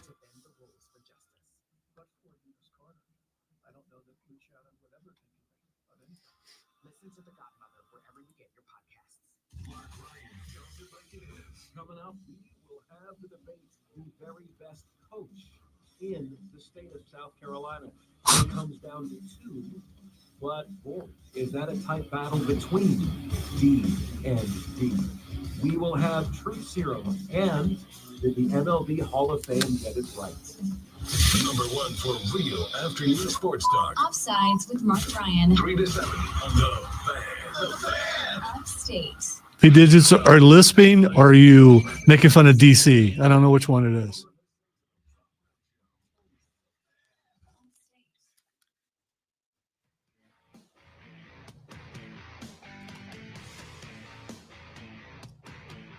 I will say it as I said it before the MLB Hall of Fame vote came out. Andrew Jones deserves to be in. Okay? And that's it to me. Andrew Jones deserves to be in. I think that's something I've been wondering what has been bothering me about the Hall of Fame voting. And there's a lot of different things. I've told you the Baseball Writers Association is the most self-important group of nerds in sports, and I'm including me and Lonzo in that. You know why he's not in? Because he spells his first name weird. They're not going to put someone. It's supposed to be an EW at the end. They can't put that guy in. They absolutely can, and they absolutely should. 7th time in 7 years that Andrew Jones did not get in. 61.6%. I think he was like 5 or 6 votes shy of getting in. Was he a steroid guy? I don't remember any of that kind of problems with him. Yeah. He was not. Here's what's interesting about this. A lot of the writers, if you go listen to their interviews or read their stuff after their votes come in, a lot of them have a lot of different justifications for why they do and don't vote for a guy. And for the record, I don't have any issue with allowing people directly connected to the game to vote on if guys get in or don't. I just think we should spread it out a little bit, right? Like maybe 100 sports writers, 100 players, and maybe players from different generations, right? Like 100 players that played in the 90s, 100 that played in the 80s, 100 that played in the 2000s, 100 that played in the 2010s. So you have a bunch of different voices spread out across the voting. But the more I thought about why it is I'm so specifically aggravated about Andrew Jones is this, because a lot of these guys say that they are looking for milestones, right? They're looking for milestones. They're looking for guys who hit that 500 home run mark. They're looking for guys who hit the 3,000 hit mark. They're looking for guys, if you're off the bump, who are a 300 game winner, etc. Andrew Jones ended his career with 434 home runs, 1,933 hits. But I would also like to point out that over the last couple of years, you have seen a not necessarily downturn of offense. I think you've seen an uptick in pitching, right? I was watching the other day. This blew my mind. I was watching the other day. Somebody put a 25,000 FPS camera, a super slow-mo camera, on the release point of a pitcher. And then they had him throwing different pitches.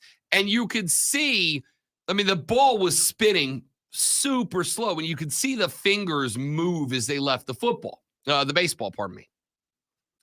And I thought, imagine that level of technology and how much of an advantage it is for new age guys, specifically pitchers, right?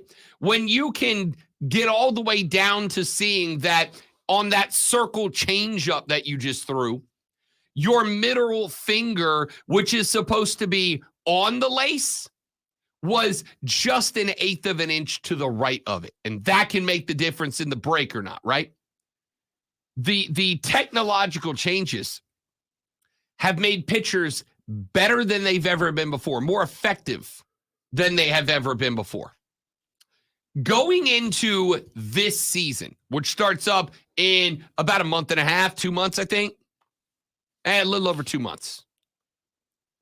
Going into 2024, the active leaders in hits, home runs, and wins are Joey Votto with 2135 hits, Giancarlo Stanton with 402 home runs, and Justin Verlander with 257 wins. That means that the entire season will be played without any members of the 3,000 hit, 500 home run, or 300 win clubs appearing on a roster. The last time that happened was 1977. The last time before that was 1948. Since 1948, this will be just the third Major League Baseball season where we did not have a 3,000 hit guy, a 500 dinger guy, or a 300 game winner in Major League Baseball. The game is more difficult than it has ever been before. The athletes are more athletic than they've ever been before. And the game is more global than it has ever been before. So you are facing better competition every year than you were the year before that. So to judge these guys based on those numbers and those numbers alone, I think creates situations where a guy like Andruw Jones, who was phenomenal, he was 19 years old when he debuted for the Braves. 3 postseason home runs, including 2 in the 96 World Series. Willie Mays once said that Andruw Jones was, quote, the best I'd ever seen, end quote. The numbers are ridiculous. From 96 through the 07 season, Jones batted .263, .342, .497, 368 home runs, 1,117 RBIs. Oh, and by the way, that's just from the dish. He also won 10 Gold Gloves. If you put all of those numbers together, he joins a group that includes these names: Andruw Jones, Willie Mays, Roberto Clemente, and Ken Griffey Jr. You know what the difference is between Andruw Jones and those names?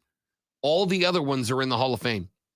Andruw Jones is in a group that has Mays, Clemente, and Griffey Jr., and he's not in yet. That's a shame. There is one other guy who has those numbers.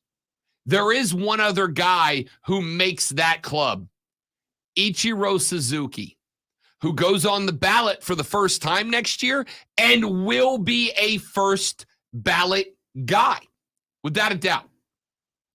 Andruw Jones was not just a slugger, and he was a slugger, but what he lacked in terms of, making the 500 club or the 3,000 hit club, he made up for by being one of the best defensive center fields of all time. The guy was unbelievable. Now, I'm going to tell you why I think, besides the numbers, Andruw Jones isn't in. Andruw Jones hit a peak. From 98 through 07, he averaged 34 home runs, 103 RBIs, a 266 average, a 504 slugging average, and won a Gold Glove in every single one of those seasons. Then we got to 2007. The last 6 seasons of his career, Jones was not nearly as good. In fact, was all but forced out of the league by 2013. And I've heard, or at least read, some writers going, the fact that he fell off when he got to be 30 is the reason they can't put him in. And I understand that, except for he debuted at 19. This isn't a guy who came in at 23, 24, spent a bunch of time in the minors, played a remarkable 6-year career, and then fell off. No. This is a guy who debuted at 19, who entered the starting lineup at 18 in 1997, and then spent 1 year as a reserve player who was pretty good, who spent 12 years as a starter, played in 1,730 out of a possible 1,780. He missed over that entire time, he missed 52 games. 52 games. Out of 12 seasons, he missed 52 games. He had another 67 postseason games tossed in there as well. So if you include postseason games, dude did not, if you include postseason games, he played more postseason games than he missed over that time. Oh, and during that time where he was averaging 147 games a season in center field from age 19 through age 30, he carried that team to multiple divisional championships as well. If he checked in at 23 years old and fell off at 30, then I'd understand that take. He checked in at 19 or 18 technically. I don't know what you want from the guy. This dude has numbers, and what numbers he lacks when it comes to the offensive pop, he more than made up for by winning 10 Golden Gloves during the 12 years where he was a Hall of Fame caliber player. Joey B popped up, said Todd Helton in over Andrew Jones is just wrong. Helton was a good player, but away from the thin air of Colorado, he was just above an average hitter. That's 100% correct. Now, he was good away from Coors, but at Coors, he was a masher. Everywhere else, he was not. And he even said that. The ball breaks harder off a pitcher's hand away from Colorado. It flies further in Colorado than it does anywhere else. Todd Helton getting in with his numbers, as opposed to Andrew Jones getting in with his, is a crime against baseball. And these are the decisions.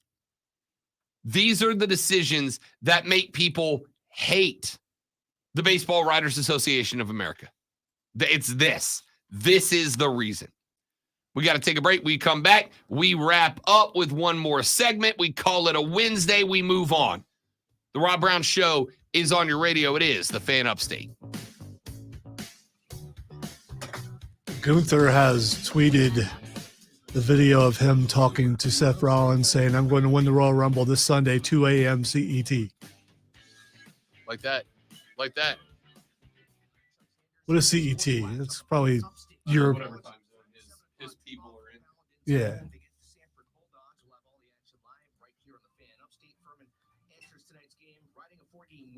They're 10-9 overall, 4-2 in the Southern Conference. Sanford 6-0 in the conference. Winners in 17 straight. They're 17-2 overall. Big win last night for South Carolina. The Gamecocks upset number 6 Kentucky 79-62. The Panthers have hired Dan Morgan as their general manager and president of football operations. He played linebacker for the team for 7 seasons and rejoined the franchise in 2021 as the assistant to then GM Scott Fitterer, who was fired in January on the heels of a 2-15 season. Morgan joined the Panthers as a first-round pick out of Miami in the 2001 draft. NHL tonight, big test for the Hurricanes on the road to Boston. The Fan Upstate is your home for Furman Paladins basketball play-by-play live all season long. Download the Odyssey app, search the Fan Upstate, and listen anywhere on your phone. I'm Chuck Sanders. That's the Sports Flash of the Fan Upstate.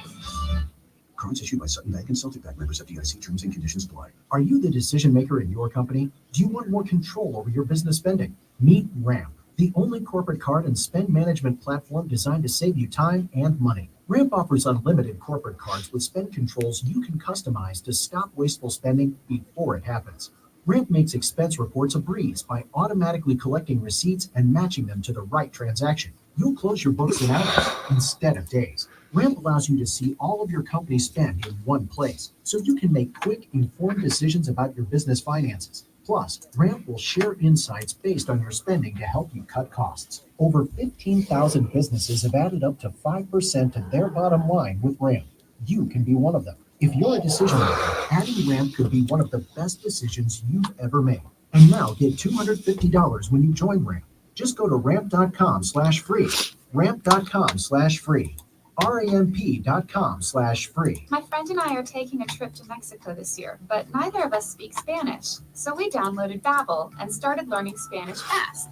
Want to start getting conversational in another language in as little as 3 weeks? Babbel's quick 10-minute lessons were designed by language experts to be the most efficient and effective way to learn a new language. ¿Cómo te llamas? ¿Cómo te llamas? I'm going to have to interactive lessons. The pod for this hour will take a little bit longer because that button was off again. So No worries. Nosotras vamos a México en 2 días y ahora hablamos español. Gracias, Babel. Sí, muchas gracias. Babbel, language for life. Celebrating 10 million subscriptions sold. Go to babbel.com and start learning a new language today. That's BABBEL.com. Start learning a language today at babbel.com. Hey everybody, it's Boomer Esiason here, and eBay Motors has everything you need to keep your ride or die alive. From superchargers, brakes, exhaust kits. Bingo, Joey B. Bingo. eBay Motors levels your baby up to its peak performance, and with eBay Guaranteed Fit, your part is guaranteed to fit your ride every time or your money back. With all the parts you need at the prices you want, it's easy to bring home the win. Keep your ride or die alive at ebaymotors.com. Eligible items only. Exclusions apply. Lowe's knows pros want savings now. That's why, as an MVP's Pro Rewards member, you get volume savings on orders of $1,500 or more at the Pro Desk. And there's more. We've lowered our prices on select top products like electrical wire and drywall, so you can get the job necessities for less. Because Lowe's knows savings. Lowe's knows pros. In-store only. Exclusions, restrictions, and more terms apply. Details at lowes.com/terms. Subject to change. Wendy's new breakfast 2 for $3 Biggie bundles let you create your own delicious combo. Choose from a sausage biscuit, egg and cheese biscuit, small seasoned potatoes, and a medium hot coffee. But it's obvious which combo's the best. Sausage biscuit and small seasoned potatoes. Well, maybe it's the fresh cracked egg and cheese biscuit with a medium hot coffee. Or 2 savory sausage biscuits. Whichever you pick, you can't go wrong. Choose wisely. Choose Wendy's new 2 for $3 Biggie bundles. Limited time only. U.S. price and participation may vary. Not valid in a combo. Single item at regular price. From the Ingalls Market Studio, the Fan. Upstate. 97.7 FM Greenville. 97.1 FM Spartanburg. Always live from the Free Odyssey app.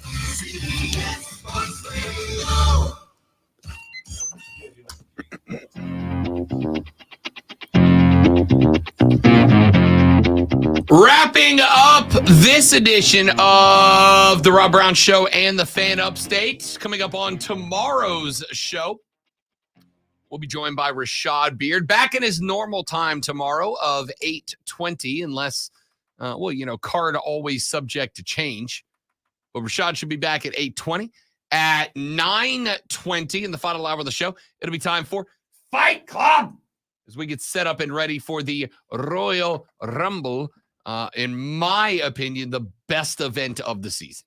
I love it. It is my favorite. Hardest one to predict, even for someone like you who does really well at picking. It is. I've got my thought. I've got the guy I'm going with. So many narratives going into this. So, I'm really interested to see what they do tomorrow, because there are really probably 4, 5 different dudes that have a story that you kind of have to give them the briefcase to, or you kind of have to give them the main event in order for them to be able to get all the way to where they've set you up to go. Unless it ends in controversy, which we'll talk about tomorrow. Yes, we will. Which could happen. Fight Club 9:20 tomorrow morning. Rashad Beard, an hour before that at 8:20 tomorrow. We will also start up our NBA Power Rankings tomorrow because it's basketball season. My dudes. Not yet. Got a couple more weeks before it's truly basketball season. I'm a multitasker, buddy. Look at you. Ain't no off season.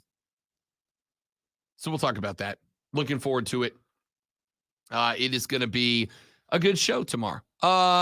You know what? I don't care, Alonzo. We're a minute early. I just want to, before I hit the thing, I just want to point out that you can hear Rob Brown's debut as color guy for Furman tonight. That is for true. The next couple games. You make sure you tune in 6:30 right here on Fan Upstate. Yeah, looking forward to that, man. That's going to be Who's fun. Furman taking on?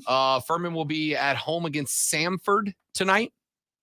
No? Wofford. That's right. Yeah. I said that earlier. Yeah, Yes, you did. Sanford is Saturday. Wofford tonight on the road. No, see, Sanford is tonight. You confused me. I just said that. Yeah, I know Sanford is tonight because I put it on You the wrote, schedule. Yeah, I did the schedule. Yeah, it's Sanford tonight. Yeah, it's Sanford tonight. I'll be on color. And then on Saturday, on the road at Wofford, and I will be on color for that one as well. I apologize for the ineptitude of both of us. I mean, let's be real. If you listen to the show, you're used to it by now. And now, the Rob Brown Show presents Twitter. All right, time to ask Rob what the X is going on, and he's gonna let us know. All right, the first thing that's Xing is John Belushi. John Belushi, who, by the way, I very much put up there with John Goodman in the list of all-time greats. Belushi, so much better than Goodman. Belushi was top-notch. To this day, if you can see a guitar and not want to just start wrecking it against every wall in the house, you're doing better than me. It also proof that you could be unsober in everything you do and still be successful, I guess. Was it over when the Germans bombed Pearl Harbor? Oh, Animal House, such a classic. Yes, it is. Yes, it is. What am I? Mashed potatoes. Today would have been his birthday. He would have been 75. Man. John Belushi, take it away. Dude was a comedy. Without Belushi, like we miss a whole genre of comedy that produced guys like Chris Farley down the line. And is Saturday Night Live still on the air today, whether you think it should be or not, without Belushi and all those guys from that first season? Belushi and Aykroyd. Me and Tom, my bassist, did Blues Brothers as a Halloween costume one night. Belushi and Aykroyd made. Which one were you? Come on, man. I mean, I don't know. Elwood, baby. Okay, all right. Did you break out the harmonica? I've heard you play before. It's amazing. We played all 80s music dressed as the Blues Brothers. It was pretty spectacular. Oh, that's cool. Belushi goat. Hey, what am I? That's it. Get it? All right. The next thing that's Xing is Neil Diamond. Neil Diamond. Neil Diamond, of course. Listen, I was introduced to Neil Diamond by not Leonard Skinner, by somebody else had a Neil Diamond reference in one of their songs. It doesn't matter. Loved Neil Diamond. See, you're thinking Neil Young and Neil Diamond, two totally different guys. Yeah. No, there is somebody who had a Neil, like a song that responded to a Neil Diamond song. Yeah, Neil Diamond, I don't think had a song controversial at all. I mean, he also wrote the majority, I believe, in the beginning of the Monkees songs. So, that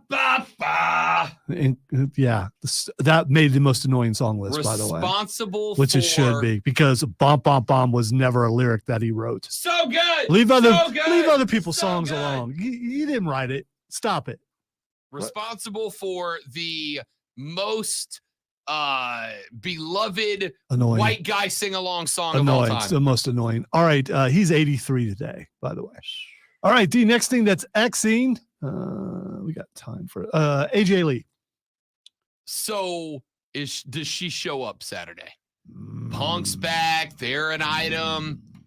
I got to tell you, they're not. They've been married for a while, so yeah, I guess they're an item. I guess they're an item. A long-term item, but an item nonetheless. Okay, all right. I'd never really thought about that. I can see AJ popping up as a surprise entry. He has talked about her training and stuff, but she's running the Women of Wrestling thing. But they've allowed other crossovers. Mickey James was on there when she was with AEW and things like she was that. with Impact. Was she Impact? Yeah, she was okay, all right. Impact Women's Champion at the time. Yeah, she's never been with AEW. Yeah, my bad. And finally, Michael Cole is Xing. Michael Cole's going to have himself a damn weekend this weekend. He's going to be busy. Yes, he is. That's why he's Xing. Yes, he is. Because he will be announcing SmackDown also. SmackDown, both Rumbles. Because your boy's gone. As we talked about yesterday, Kevin Patrick being gone. Hey, Triple H, if you need another guy, I'm right here. You know, apparently JR doesn't have a contract at the moment. JR's not moving on. We'll see. That's it, y'all. Thanks for hanging out. Thanks for listening. Hope you enjoyed the show. We'll be back tomorrow. We'll try harder. Have a good rest of your day. We'll see you back here tomorrow on the Rob Brown Show with the Fan Upstate.